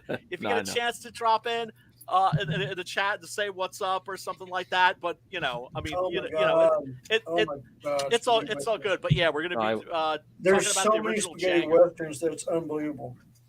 Yeah. Talking about the posters, this is an especially beautiful one. Now, Yeah. I especially love that it has an ad for Cinzano at the bottom. Are any of you familiar with what the Cinzano No, is? what's Have you ever that? had it? It's vermouth.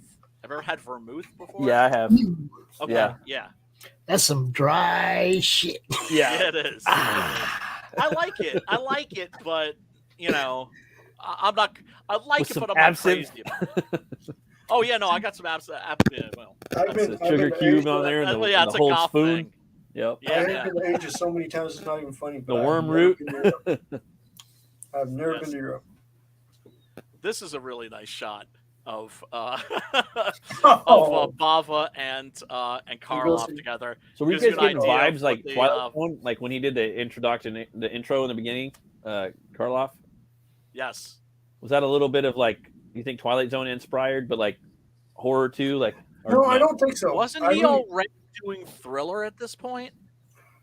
I forget. You guys are familiar with the TV series Thriller that he would host? No, As I've never heard of sure it. as my name is Boris Karloff, this one is a thriller. Dun, dun, dun. Yeah, I mean, he's doing at this point in time. He was doing a lot of these introduction things. Oh, really? Yes. Yeah, Karloff was, but It was that stage of his career, kind of, where he was more of a presenter. Yeah, I mean, he is older than this, so you know. But the way he does it, he's just so good. Right? Know. I was like, I know. And then the lighting came in and like hits, and I was like, oh, okay, this is pretty dope. I mean, even though you know it's on a stage, I mean, Yeah. and everything like that, it's But it looks like he's on Mars or something, right? Like he's It's on so another fantastic. planet. It looks sci-fi, right? Like otherworldly. Absolutely. Yep. He's in nice tux. So I was like, oh, it's kind of got that Twilight Zone vibe, right? Kinda- a little bit. A little bit also Hercules in the Haunted World and Planet of the Vampires, which are also Mario Bava movies, and that use these Oh, kinds I want to of, watch Planet of the special Vampires. effects. I've been hearing so much about that. Oh yeah, the We'll watch it one inspiration day, for right? Alien. Oh hell yeah! Okay, Without I'm a just gonna doubt. wait. I'm not gonna watch all these dope ass movies until like we watch them for the show. Then I'll watch them. See how the light changes? Fucking love that shit. Yeah, it's And fantastic. it was hypnotic too, and like, it was kind of horrific in a way. Like just the change in that, and it's so red. He looked like Ron Perlman in a fucking Hellboy. You know what I mean? Like it was just lighting. Yeah. You know? Once again, it's like once color came around, that's when Bava really found himself as a director. Yeah, Really everything found changed. himself Everything as a changed with filmmaker. color. Everything It's like changed. hypnotic horror almost in some way. Like it's fucking with your senses a little bit Oh, and to a degree, right? Absolutely. I mean, at least me. Suspiria. I don't know. Yes, No, Suspiria, for sure. absolutely. Yeah. Um, Yeah. Like I was saying about, like I always say about Suspiria, the way to watch that movie is on a big screen TV Most def. with the lights, everything turned out, and the surround sound speakers cranked up to 11, because that's just a film that's out to pummel your Subknock. senses, Yeah. right? And Dario Argento is definitely, I would say, here's the thing. Bava is famous and he's well known in horror circles, but not as much as Lucio Fulci or Dario Argento. But that's just because his films are older. And let's face it, most cinema fans don't go back that far. If you're like a millennial or a Zoomer, for instance, and as far back as you go is like what, Star Wars. Yeah. That's kind of where cinema starts, kind of like, with the average Americans. Or the Universal average monsters. American- You might dabble Well, in that yeah, for a I mean, millennial if if you're you're lucky, if you're lucky. That's as far back. Like for most, like for your average millennial, Once they, I always say Universal made the biggest mistake ever by taking their movies off of television and putting them just on video cassette. They lost a generations of fans that way. Yeah, So the last one in here. Oh, I'm sorry. I was gonna say before you do this, for the last one here, fucking terrifying. Like if I would just show that to my Right? kid, and she'd be scared. She'd be like, "Oh, I'm sleeping with mommy tonight" or something. You know what I mean? That's Like that, the last one's really terrifying. That's one of the. There's an American version of this. Now, the version that you watched on Tubi, because I was watching this beautiful new Arrow Blu-ray transfer. Yeah. Right? New restoration. It looks absolutely fantastic. Looks absolutely beautiful. I highly recommend, folks, if you're a horror fan, you go out and check this out. So I didn't watch the version that was on Tubi. Was the version that's on Tubi, was that the English language version, or was No, it? it was in The one- English. That one I watched, or it was I in watched Italian. the Because English I think the version. order of the stories for the American version's different. It was in No, Italian. The one I watched on Tubi. Okay. the one in English the first story is The Ring. Oh, yeah. See, the first one I watched, or I mean, was this Oh, yeah, one? it's a drop of water. This one was the second story. Right. So they swapped the two stories. The Vertalock That's smart. was the last. So they did. That was always the last. But this was the one in the middle. Well, here's the thing. I think having the Vertalock story, because it's the best of the bunch. Oh yeah, it's fantastic. Having that in the middle makes much better sense for me. It makes much better sense. Yeah, because it's so dark and it's so grim and it's so epic. haunting. And epics need to be in the middle of something. Exactly. Yeah. And so for the last story, right, A Drop of Water, that is just out there. That's just out to scare you. Yeah, that one should be the first one, I think, personally. It wasn't in the one I watched. The Italian one was this one, El Telefono. That was the first one, which is cool too. Versions. They're all moved around. Yeah. But I think with anything, you got to hit people with the best shit first, no matter if it's a metal or an album or a movie or a comic. Boom, right in the beginning, you know? Yeah, the one I saw, The Ring was first, the one with the blue ring, then this one, and then the one with Karloff. Yeah, that's the American version, I think. Yeah, that's the order I saw it in. So Right. It's crazy, dude. All these different arrangements, dude. Fuck.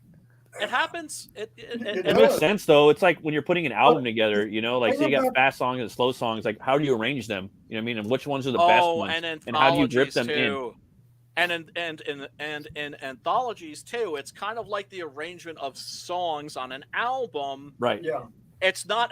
It shouldn't be haphazard. I mean, you shouldn't be just like throwing the songs in like a random. No, it takes order. forever to decide that shit.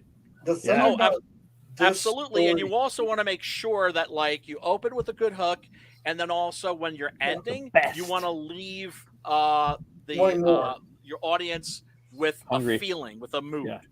The best has to be in the beginning. It's fucking annoying too, but the best thing has to be in the beginning. How many movies basically copied this? God! Because you even look at Scream. Oh yeah, no, you got a point right there. You know, this one, I know. What are you wearing? I mean, and then you have what are you wearing? You know, no, you're right, dude. Inside the house, you know, the whole. There's so many movies that took from this. Right. Tons. Yeah. Tons. The Babadook, as a matter of fact. Let me show a quick clip here. Yeah, Pops, I know I'm gonna have to like freeze frame. And I don't know because it was free for half an hour. You just gotta pause it for like what 10 seconds or something. You play 10 seconds. You pause for 10 seconds. Also, this movie is in the public domain, but YouTube. Yeah, I mean, I watched it on YouTube yesterday, so it's posted on YouTube for free.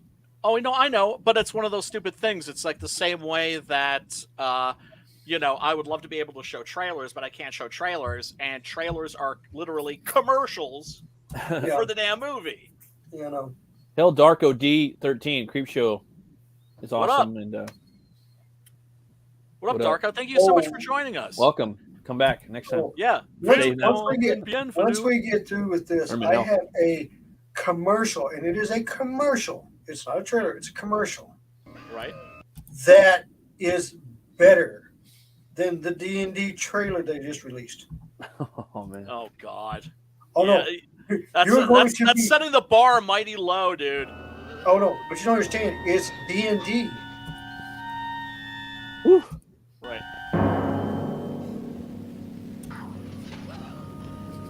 Oh, wow. Okay.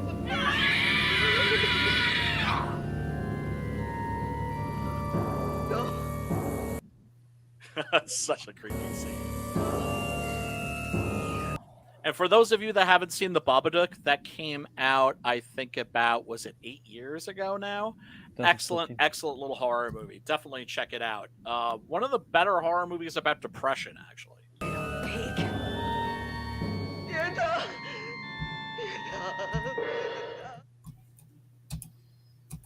Yeah, they did a good makeup job on that lady, dude. Oh my God. Wow. It's such a great special effect, isn't it? I was like, did they get a lady with like I thought they got an anorexic lady, to be honest with you, bro. It looked like there was an anorexic lady with like a little bit more, like a tiny little layer of makeup on her, you know? Just to kind of give it that death vibe. This is the Ring one. This is the Ring one. This isn't the lady that gets the phone calls. Right? Yes. This is the European version. It opens up with Il Telefono, which is the story of a young lady who is smoking hot, but unfortunately, she's got a stalker. doesn't really care about. Well, she doesn't care about who she hurts, basically. Right. And we just discovered that. Is this the one about the guy that keeps calling her on the phone, or is this the one about the lady that died? This is Il Telefono. The one on the phone. So this is the one where the person keeps calling on the phone. Okay. Right. And so she thinks it's her ex-boyfriend who was a criminal that she sold out to the cops. Yeah. And it turns out that he has just busted out of prison, and she's getting phone calls from somebody claiming to be him. And he's like, I'm coming to get you, bitch. But it turns out not to be the case. It turns out that this young lady swings both ways, and had a girlfriend whom she also kicked to the curb. And it turns out that she's the one that's actually making the menacing phone calls, claiming to be her ex-boyfriend, because that she's hoping. Effect. Yep.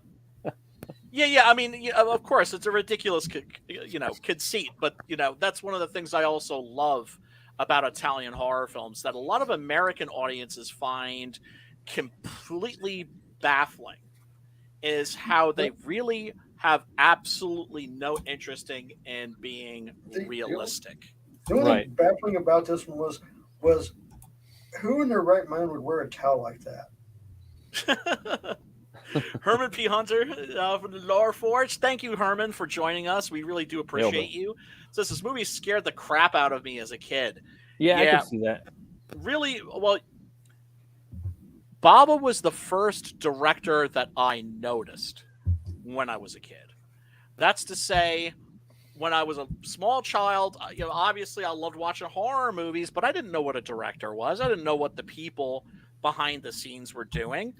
But there were certain names that I would see over and over again, and when I would see that name, I'd go, oh, this is going to be good. Right? Because I'd see a certain name, I would associate it with quality. The first name of that sort for me was Mario Bava. They used to show his movies quite a bit on TV when I was a kid. Also on late night horror shows, that kind of a thing.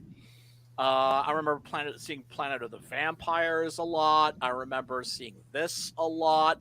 Black Sunday, not so much, but occasionally. And his movies just were always special to me. They always had a certain panache, right? And the thing about Bava as a director, and I think a lot of people miss this about him, is how you have like certain filmmakers, like to pick a contemporary example, you have somebody like Zack Snyder, right? Zack Snyder is not an artist; he's a visual stylist, right? And I think he does fine when he has somebody like Christopher Nolan kind of hanging over his shoulder. I would say that some people say that Dario Argento is a visual stylist and not an artist. I disagree with that. I know that Hitchcock considered himself just a stylist and not an artist, which is bullshit because he was both. And I think that Bava was both, too. I think what you get in his films, it's not style over substance, it's style as substance, where the style is sort of the point. And his abilities... Bless you, Pops. Thank you. I'll see you guys later. I got to get going right now. I'm going to go sell some art. Go sell art. Thanks for having me on here. I'm going to try to. Dude, you were pulling a fucking monstrous shift today, man. I didn't know that you were that. Oh, man. So it's like you did the Phil interview before, you did this. You're a soldier, brother. I salute you. Thanks, man. Salute everybody, you. Thanks for hanging with me. If you're not hanging out with us, go hang out with Matt. And if you want to buy some dope ass art, definitely go check Matt's stream out. If you want to drop the link, I'm going to be on Vic King's stream. Vic King's. There's a bunch of people on there too. All right, dude. We'll drop the link. I saw Peter Gilmore's art that he's got up, that he's going to have up for the show. Oh my god! Holy crap! And it's classic monster. He's got one that is a ring wraith, And he's got one of the Gypsy Lady and the Werewolf. Nice. Nice. Based on the 1930s werewolf movie. No, I love it. All right, Matt, much love, brother. We'll talk to you soon. Sell some shit. You guys. I'll see you. Tell everybody we said hey. Love that dude. So yeah, it turns out that then we get it turns out that her ex-girlfriend is the one that's been making the phone calls that's got her scared, so that she'll call her and ask her to come over, and maybe they can reconcile. And there's a shot right here where she goes and gets a butcher knife from the kitchen. Right now, this shot of a black glove with a very large knife, that would go on to become like the defining image of the giallo. That's the genre of Italian slasher movies. Yeah. You would see over and over again that black gloved hand with either like a big old butcher knife or a straight razor, or you name it, something sharp that's going to do you in. And one of the reasons why that was always such an effective little conceit is because it would also hide the gender and the age of the killer. It's like a mask, but for the hands. So, homegirl comes clean. She's spent the night with her friend. You don't see it, but it's implied that there was some hanky-panky going on. And, she writes a confession. What she did at first, it seemed like she was doing it out of revenge, but instead she was doing it out of kind of a romantic desperation, I would say. And then we get the first of what many would call the Bava Zoom.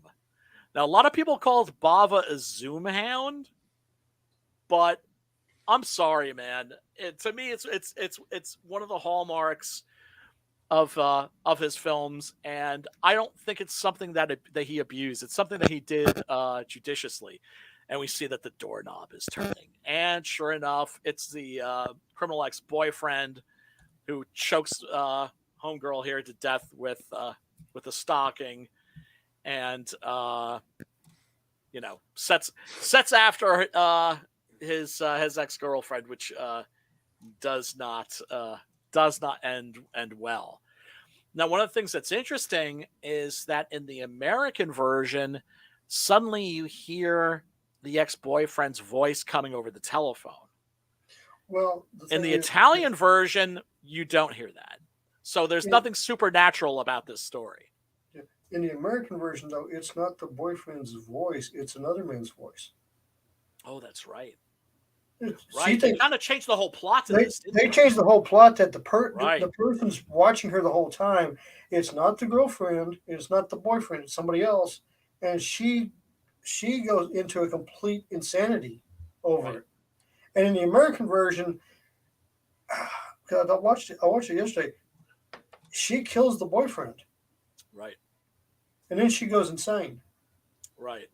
That's the American version. So, yeah, this is a different ending than the ending that I saw. Right. But they did and back in the 50s and 60s, when it came to America, they did quote unquote butchery of movies. Oh my God. Especially for TV. My goodness, man. That's one of the things I loved about when these movies first started coming out on DVD in like the early 2000s. Was that for a lot of us, it was like the first time we could see these movies unmolested. Well, I'll tell you the one that really shocked me, and I was surprised when I bought it in DVD. What up, Phil? Was Gojira. Gojira, yes. The original without Raymond Burr, without any of the American stuff. And it's a completely different movie. Oh, the mood is completely different. It's a whole completely different movie. And I'm like going, they cut the crud out of this movie. Yeah, they really chopped did. it to pieces. Yeah. Well, the worst is what they would do to films on TV. And what was interesting Well, that was even was, worse. yeah, and what was interesting, and I noticed this as a kid, because when you're a little kid, it's not like, growing up in the 70s, you didn't have VCRs yet. And even once you did have a VCR, you didn't have exactly a very good selection of tapes. And the movies that were available were often in these like really crappy, muddy pan and scan cuts. Sometimes they made the movies a little bit scarier, to be perfectly honest, but still, you want to see the movie in as pure a form as possible. In truth, Which, of when course, now you can. HBO came out, HBO came out and you were able to watch HBO on the box, when we had to switch the box over to watch HBO, that was when they started showing the unchopped up versions. Yep. And what was weird was I would see like a film on one channel and then it would be on another channel and it would be edited in a different way. Like I remember there were at least like 4 or 5 different versions of the Omega Man, which was one of my favorite movies as a kid. Right. And I remember watching it on another channel one day and being like, wait, they had a catapult? They had a catapult? Where the hell did the catapult come from? I've never seen the catapult before. It was like, you're being on the, I'll use a movie, Excalibur. Remember that movie coming out? Oh, of course, saw it in the theater. Okay, when it came out. I remember we were sitting there watching it on HBO, and my dad would go like, "Okay, you can't watch. You got to cover your eyes." Basically, it was anytime we had nudity, we couldn't see it. I had European parents, so they let me get away with like. Well, yeah, I didn't. I had my dad was the baddest preacher, so. Oh my God! Yeah. So yeah, we couldn't see anything nudity like that. And then when you're like 16, when you're like 15, 16-year-old, and you go down to the pond and everybody's skinny dipping, and okay, you see everything. Then it's like right, yeah. That just changed the whole model. But yeah, it was like that. The house and like that. But the code that they had so much strictness was you couldn't do anything. I mean, I remember when they had the code was especially ridiculous. I remember when they had the big uproar with Archie Bunker. Yeah. All in the Family. Oh my God, that one in Mod. Another one we were talking about with our friend Lucifer Storm, who's in England, was there. They had the Video Nasties scare, right? Yeah. A moral panic over horror films where they were literally cops going to like video clubs, they called them back then, and yanking movies off the shelves, and even filing criminal charges against people. And, I always, and I told them, like, as I do all of my UK horror fan brothers and sisters, which is that I hate them because I'm horribly jealous of them, because, like, while me and my friends, we felt like total deviants watching these movies on VHS, they were actually like breaking the law in many cases, which had to make that taste even sweeter, man. The thing about England is you had to buy a license from the government to watch television. Yes. I was like, what the hell? I know. Yeah, it's pretty peculiar. This poster that I showed before, like you can tell that this is a British poster because it has the X certificate. See the X right there next to the H in Black Sabbath? Yeah. All the Hammer movies, if you look at the old Hammer posters, they all have X certificates too. Sure do. Because, of course, this stuff was considered very extreme and subversive, and rightfully so. Horror always has been subversive. It's a genre that's subversive just in its very existence. Because it's so much about the disruption of the natural order, right? Where suddenly you discover that the world isn't what people told you it was. And the rules are the actual rules are very different from the supposed rules. Right, exactly. Yeah. And let's see here. We got Timothy B, thank you so much for hanging out. Yeah, dude, seriously, if this sounds like a movie you want to check out, you've never seen Black Sabbath before, link is below in the description. And real quick, I gotta get off a little tangent here, because I was a fan of the band Black Sabbath first before I saw this movie. because I had an older brother that actually was like into cool music. Yeah. And so I had a to, I sister had to, that was into the cool music. See, yeah, that works too. You get the hand-me-down records, right? And I Well, remember in two older- sixth Hand-me-down grade, record, my foot. My brother kept all of his stuff. I had two Oh, older damn. sisters, and one like rock and one like country and folk type shit, like Dan Fogelberg, right? right. But the other Oh, one no. like Jimi Hendrix and Black Sabbath, and so I got like best Oh, of that's both from nice. above. Oh, You no. know? That's Not my family. that's nice. It's real funny. My dad's a badass minister, and his boys all listen to heavy metal. Rightfully so. No, Rightfully so. and the thing about Black Sabbath was my brother, my middle brother, he was the main one behind all this stuff, because my oldest brother, he was already gone when I was like 8. He was already in the army and everything because he was so much older. But he would go out and he would buy all these albums and stuff because he was a guitarist. He was using it to learn the riffs and stuff like that. So he had like all the Black Sabbaths, he had the Who, he had the Beatles, he had all these records. And then I find out my dad is sitting here with like all the Johnny Cash songs and all this. Oh, dope. So Brian, you didn't have older brothers and sisters, did you? I had one older one? brother. And you know, when I heard my dad, he has all these old Roy Clark stuff. Now, if you want to talk about a guitarist, holy cow, Roy Clark! Oh my God! Yeah. Well, here's That'll the thing. go It's in. like normally when you say to, like people these days, when you say like, oh, there's some country music that's badass, they're like, oh, I hate country. It's like, no, what you're thinking of as country, that's actually pop music with like a southern twang. That's Yeah. Hank Williams. It's like That's- yeah. No, when you that's talk Hank about the real Williams. shit, Hank Williams, fucking Johnny Cash, that's the real shit. You know, somebody asked me what was the first album I ever bought. What's up, Oliver? And it was fantastic. It was What up, the Ollie? 404 album. Good to see you. You know, that's how that was the first album I ever bought. Was 404. Oh man. You know, So how did you find Black Sabbath before the movie, Brian? Like I said, my brother bought the records.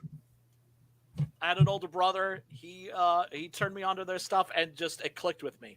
You know, because I mean, he had everything else that was cool too. You know, Queen and Bowie and the Who and Ted Nugent, who I thought was cool when I was in 6th grade. I got over him pretty quick. But Black Sabbath, there was always something special there. And people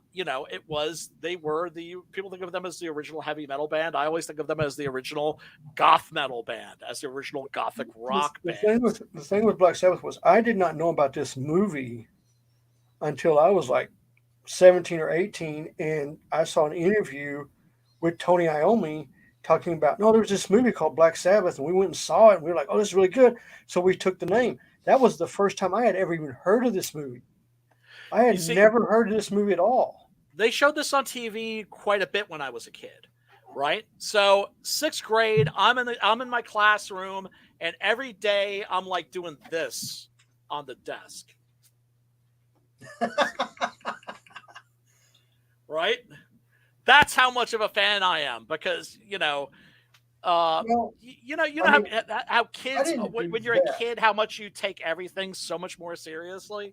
Yeah. Well, see, I didn't do that as a kid. What I was doing was, remember you had to take the paper bag and wrap around your books at high school? Yeah. So I would sit there and I would draw all the band logos.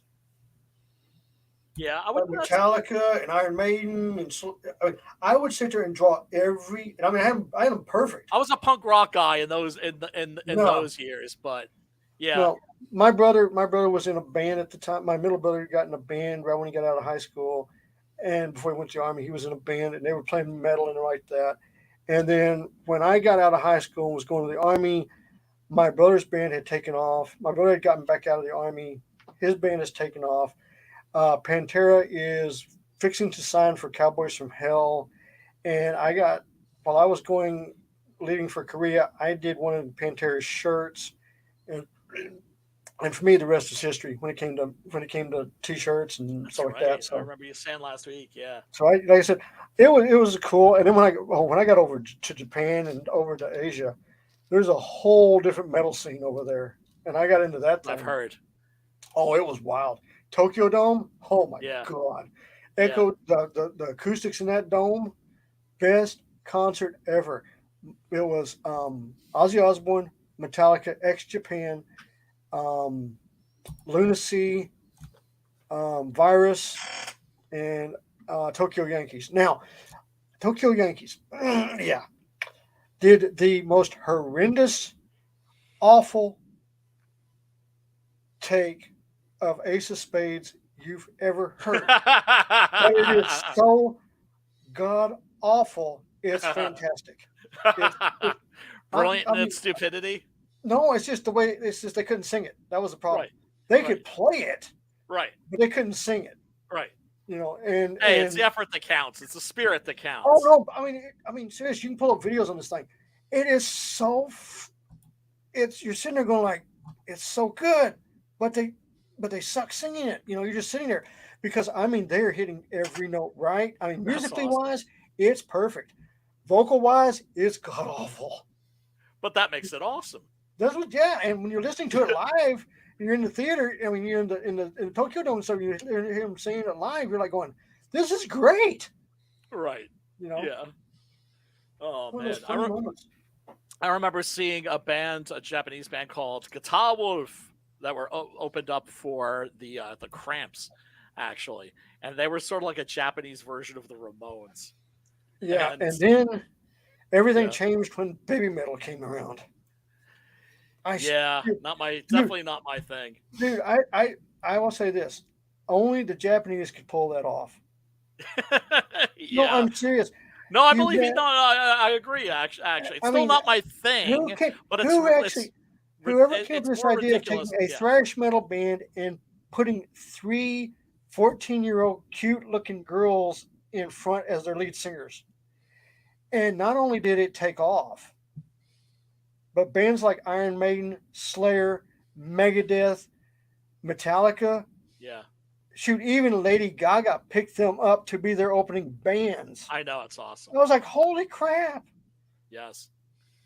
Well, because that's the thing. You don't want somebody that's going to upstage you, but somebody that's also going to hopefully put the crowd in a good mood. Well, you heard about what happened with the Lady Gaga tour, didn't you? No. Okay, so Lady Gaga would come. Baby Metal was opening up. Yeah. Okay, this is their first tour. This is when the girls are like 13 and 14 years old. I mean, they're little. Yeah. And Lady Gaga would always be out front to listen to them because she loved them. Yeah. The problem was the headbangers would show up in this group with all these, you know, the girls and everybody wants to see Lady Gaga. So when Baby Metal went off the stage, there was a 20-minute break before Lady Gaga would come on. All the headbangers and stuff would leave. Right. So the arena would be like half full when Lady Gaga came out. Right. Yeah, that was what was happening. And then I always figured that there was more to her than meets the eye when I saw her wearing that meat dress. I was just kind of like, I don't know. I was like, that's kind of punk rock. Yeah, oh yeah, dude. Should have been great. Should have been great for the Sex Pistols. Oh my god. Without a doubt. But yeah, and see, they've got this again. The way the Italian version is done, this part is the last one in the English version. Yes. Yes. And the last movie in this version is the first movie. Right. Yeah. But now on this one here, the Verdelock, which I think this is based so on a story by Gogol. Yeah. It's brilliant. It's brilliant. Yeah, it's brilliant.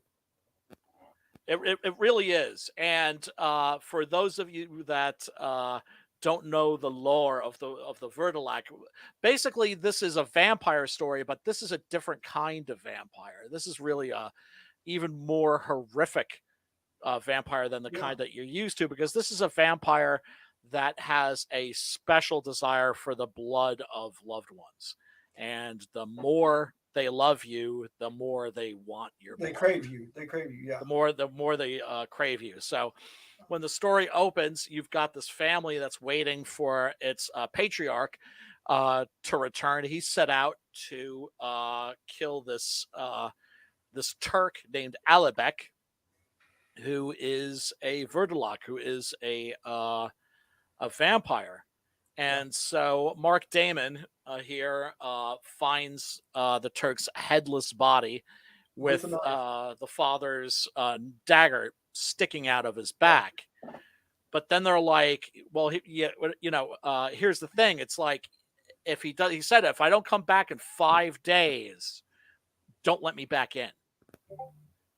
because that'll mean that I am a vampire. Oh yeah, this is a line I really like, where Mark Damon is immediately taken with the youngest of the daughters, and asks her name, and she says her name is Shitenka. And he says, Shitenka, strange but beautiful name. I've never heard it before.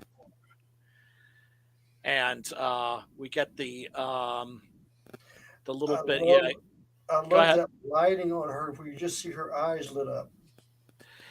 Yeah. She's it's really like here. They focused on her face. They keep focusing so much on her face. Yeah. Because if you look at his, he's shaded on one side, but every time you see her face, she's fully lit. Yes. See what I'm saying? She's got this. They intentionally did that for her face. Yes, to make her look radiant. Yeah, that's the whole. Yeah, to really be captivating. Yes, so that her face isn't just highlighted; it sort of glows. Yeah. The Verdalacs are bloodthirsty corpses. They yearn for the blood of those they loved most when they were alive. The more they've loved someone, the more they long to kill them, to suck their blood. Yeah. Those killed in this way also become Verdalacs, until someone manages to stab them in the heart. And so Papa comes back, but it's after it's officially 5 days. It's after the turn of midnight. And what is, I think, so captivating about the story is that he's very obviously a vampire from the moment he shows up.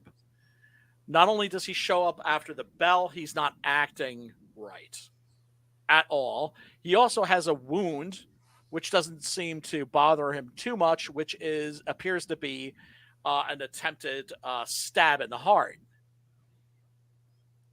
And the dog also doesn't recognize him. His favorite dog is barking and howling, knows that something's up. So it couldn't be more obvious that he's a vampire, and still they can't help it. They let him into the house. And also, these are young men who have been raised in such a way where they don't just revere their father, they obey him, without question. Right. And the other thing about this is the way the family is. And I don't want to give away the story and tell you, but it reminds me a lot of Dog Soldiers. Oh, that's interesting. You know why? Interesting. Yeah. You know why? Do tell. Because at the end of this movie, when they pull up, when she bites him, the whole family's in on it. If you look at Dog Soldiers, right, the girl was looking for a husband. Yeah. And everybody that was of the family were all the werewolves. Right. See what I'm saying? Oh, yeah. I didn't even think about that. Yeah, you are absolutely right. And then, of course, he shows off his gruesome little souvenir from Alabec, which is, of course, his bloody severed head. And the other thing is, the way this story ends is kind of like the same way the Fearless Vampires Hunter ends. Yeah, it is. It definitely is a little bit similar, but of course, the Fearless Vampire Killers is very light in tone. And holy shit, this is heavy. This is heavy. This is very heavy. And but the Vampire Hunters movie, that was a comedy to start with. That's a comedy to start with. Right, the Vampire Hunters. Right. That's a comedy to start with. I mean, I still think of it as a horror movie. It's just a comedic horror movie. But I will say this: I loved the vampires. Oh my god, I loved them. I know, they're wonderful. I still believe that Ferdy Mayne, that the vampire that he plays in that, was absolutely the inspiration for Marius in Anne Rice's vampire novels. I do too, and I think the ballroom scene. Oh, it's my favorite, dude. It's my favorite. And her is what they used for the Van Helsing movie. Yeah, and a lot of it, a bunch of other films too, I think. Yeah, but I think a lot of the Van Helsing movie is taken from the Vampire Hunter. hunters. I really do. If you look at it, there's a lot of for it. sure. Yeah. I mean, Van Helsing isn't my kind of a thing. I wasn't really happy about It's a that good little monster. It's a trend. good little monster romp movie. Is what it is. But it's not a horror film, No, it's right? a And monster that was romp.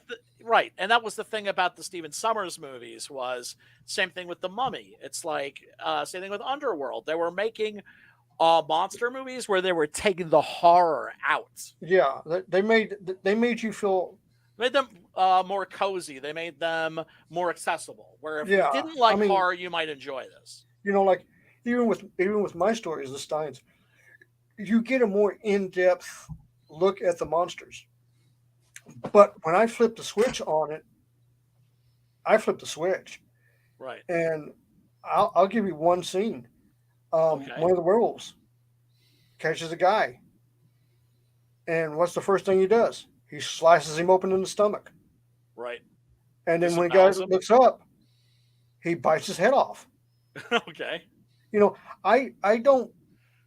I give you a sense that you understand what the werewolves are, you understand who they are, but when it comes to it's wartime, it's the nighttime, it's people are going to die time, I don't hold back. As somebody who was trained as a combat medic, I can tell you exactly where, if you want to do some damage, where to do damage on the body.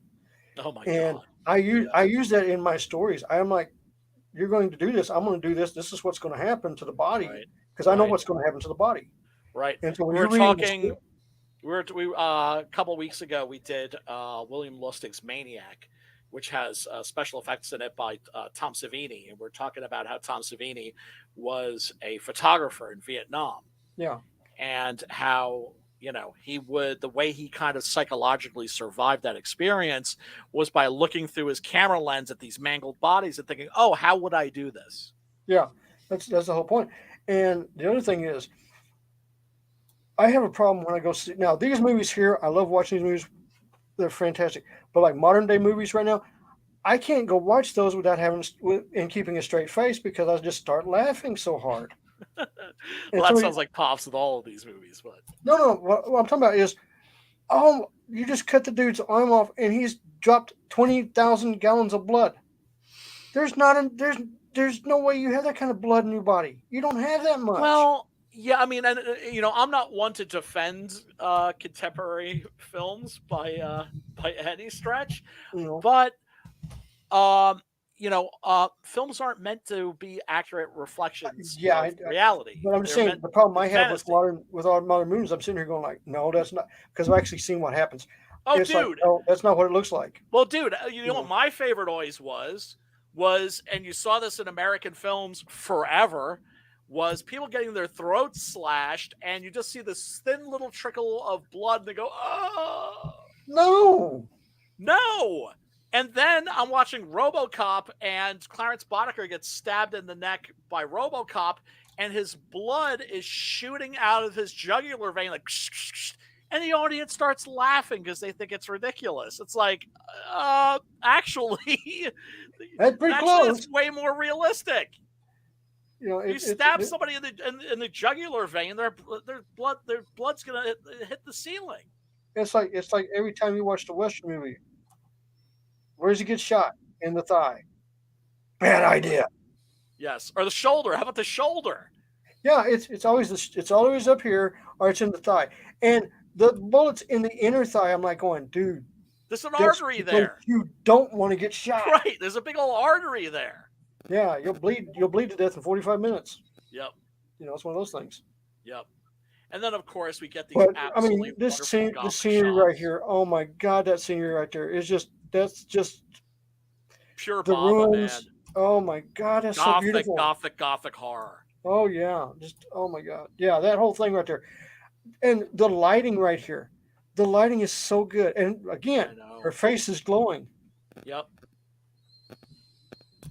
Yeah, and Mark Damon actually convinces her to leave, but then her family, now they've all been turned into Vertilocks, and they're not letting her go. They want her to be part of their one big happy vampire family. And this is just a great, really creepy scene. And Karloff is simultaneously sort of, well, it's just an interesting use of him because there's something very sort of like warm and cuddly about him. But, then there's that sense of menace, right? Because he's like the grandfather. He's like, a figure of affection, and here, of course, he's turned that figure of affection's turned into a figure of absolute malice and dread. Yes. That's another great shot, right? Yeah. Notice the skull right here. Yeah, great stuff. Let me really quickly bust the trailer for this, since we haven't. This is where we always get the hit. So 10 seconds on, 10 seconds off. Okay, here we go. Here we go, yo. Here we go, yo. Come closer, please. I've something to tell you. Yeah, this is from the. To tell you. This is from the American trailer, of course.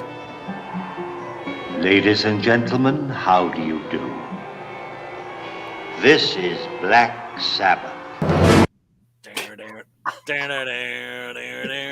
And yes, everybody, I didn't get really a chance to talk about this, but this is absolutely the film where Black Sabbath got their name. Oh, I'm sorry. This isn't the American trailer. This is actually the new trailer for the Blu-ray, which I think has both the American and the Italian cuts.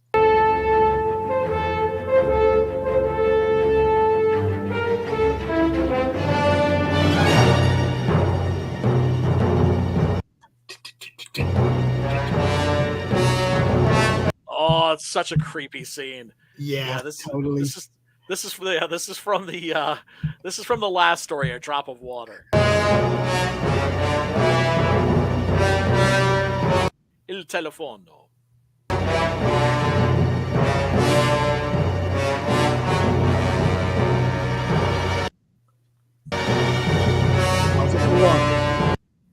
It's Mark Damon. Pause it for longer. What was that? Okay. Pause it for longer. Don't just pause it for a second. Pause it for a few seconds, then start it. That's all good.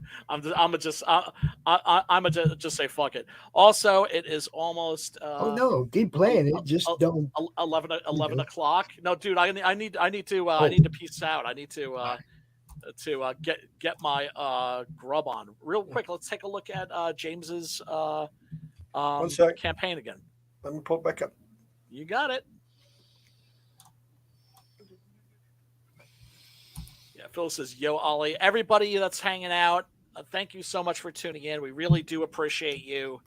And we haven't figured out what we're going to be watching next week, but we will figure it out, and we will let you know. Definitely keep an eye on my Twitter, and also everybody click the smash that subscribe button, smash it, and ring a ding ding dong the little bell for notifications. Once again, we're at 2,600. Nice. Reset. See what we get. No, I haven't got it back here yet, but just like last night, the other night, I posted on something like that. An hour later, somebody came in and just bust us. So it was good. But again, here's the Steins. We have great bundles. That's right. You actually get all 3 covers and the 3 hardbacks for $125. That is a huge savings. So yeah, these are the hardback novels. Now remember, the graphic novel is not the retelling of the hardbacks. It is a new story, a prequel to what's going on. The novels. Yeah, it's a prequel to the novels. So this tells you the story of the Count and what he did. It does not tell you the story of Mary Jade von Stein, who is the main protagonist in the novels. So yeah, this is his story. Like I said, we can get that. Everything comes with everything comes with a PDF. So you're going to get a PDF no matter what you buy, except physically. I think the posters you can get just by themselves, which of course Jimmy Reyes' cover here. It's so badass. I know, it's gorgeous. Of course, this is the cover A with the beautiful Mina getting pulled back by her husband, both vampires at this time. And of course, you have the Count by himself, and then you have her, the lovely Mina. I don't know why it stretched that, but it did. And you can get the black and white version of Jimmy Reyes' cover. I especially for love that. $10, $5 shipping. That's $15 for a 12 by 18 poster. Same thing with the Mina poster. And of course, you can see the artwork here. You can go read it. And on the campaigns, we have Real value is the bundle, though, folks. Yeah, the bundles are the values. You get bundle with the hardback books for $125. Nice. Then you come down. You get cover A, B, and C. You can get the comics bundle, which is just the 3 covers of the graphic novel for $75. You can get bundle 2, which is the paperback versions of the novels for $100. And then, of course, if you want some original artwork, we have the head sketch, which is this quality on a backing board. So it's, you're going to get something like that. Or if you want an 11 by 17 inked sketch cover. Now, let me explain this cover again. It is going to be a cover quality artwork. It will be 11 by 17 cover quality artwork, penciled and inked. So, like, say you have a campaign going and you want a cover, you can contact me, and you can buy a cover this way. It'll come directly to you. It will be black and white and fully inked. So nice. So you get that. Or you can buy the original artwork to cover B. Cover A is already sold. Cover B, cover C, and the trading cards. Now, let me go down here so you can see the trading cards. So these are the actual pages here that you can see. They are going to be, if we hit our benchmark, it will be fully colored. But these are the trading cards. But you can get posters. This is Dan Lawless's trading card here. Beautiful trading card. Same as the poster. But this artwork right here, this is what it looks like in color. The original black and white artwork, which is 11 by 17, is for sale. $250, dude. Same thing with this beautiful one of Mina. Her original artwork is $250 as well. And you can see it right here. You can see from here to here. It's like that. And then, of course, we have the big one. This is the original cover to the full wraparound cover of the third novel that you can get. And it's $500 because it's huge. It's really huge. So you can get any of those stuff to help with this campaign. And on our benchmarks, we have a list of wonderful benchmarks. Let me get over here to them. First off, first benchmark will be the trading card of Mina by Dan Lawless. The second trading card will be done by Joe Sontag, who's doing Reaper Destroyer. Then I will do, of course, the Count that you saw will be the third one. Then I have a trading card from Shelby Robertson lined up. Oh, hell yeah. And then I have one Love from Shelby. Peter Gilmore lined up. Nice. So, yeah, I have all these creators lined up to help out. If we reach a 50,000 benchmark, the books goes to 60 pages. Oh, that's awesome. If we get 100,000, which hopefully you'll get funded, we can go into in demand. If it makes it to 100,000, the book goes to 100 pages. That's amazing. Yeah, so that's what we're doing. So this is great horror. Like I said, people die in this thing. I mean, I've already killed some people on the pages I've written. So, it's already there. So yeah, get over, pick it up, help fund this thing. We still got 32 days to go. Hell yeah, man. Well, you're off to a strong start. And I will be on Mandy and Shane Davis's channel Wednesday. Mandy and Shane, I got to get on there and pimp my shit too, damn it. Yeah. But yeah, definitely check that out. Mandy's good people. And Shane, I don't know about that guy. I'm a little suspicious of him. But no. Well, I can't blame him because I had a hot Asian girlfriend. He's got a hot Asian wife. So yeah, it's one of those things. So, yeah. No, I just like to bust balls. But anyway, James, thank you so much for hanging out. Everybody go check out his anytime. Yeah, I enjoyed it. And where can people find you? You can find me on Amazon. On Amazon. You can find me on Twitter. You can find me on Minds. You can find me on Facebook. Find me on Instagram. Although I'm very seldom there, But you can find me there. Hell yeah. And Pops, where can everybody find you? Well, but I have to say it. I have to. It'd be rude for me not to at least give you it's like an this. opportunity. You can find me at the Hall of Heroes Comic-Con tomorrow. Oh, that's awesome. Ooh. My people will still be doing their shows on the network. Tune into the Draw Stream with Rich and Doc. Tune into the show-offs with Timothy Fling, who was in the chat earlier, and Texas Dave Houston, who lives in England.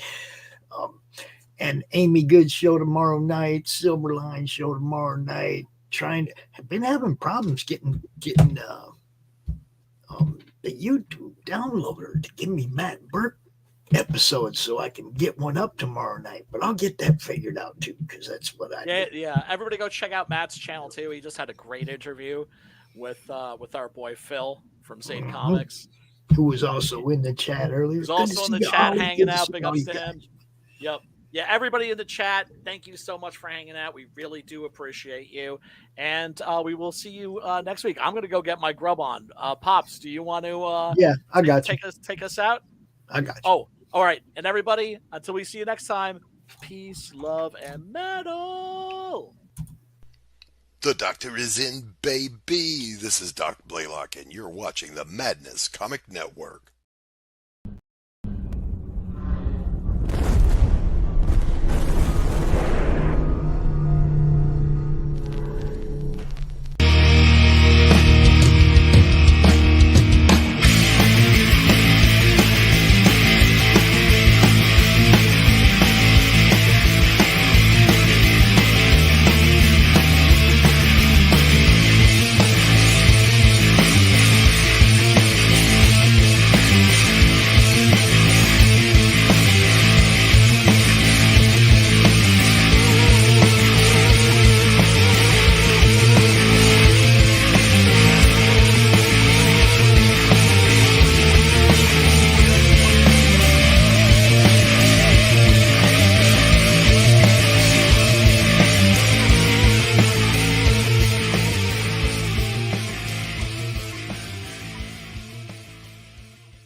Comic Books for Kids provides comic books to kids in hospitals and cancer centers across the U.S. It's a place where we can all work together to make sure every child has a comic book. 100% of all proceeds go towards the kids. It's about making a difference, and while they're in the hospital, allowing them to fly like a superhero, battle dragons, or rescue teddy bears. We are in every state in the country and now support over 160 hospitals. Every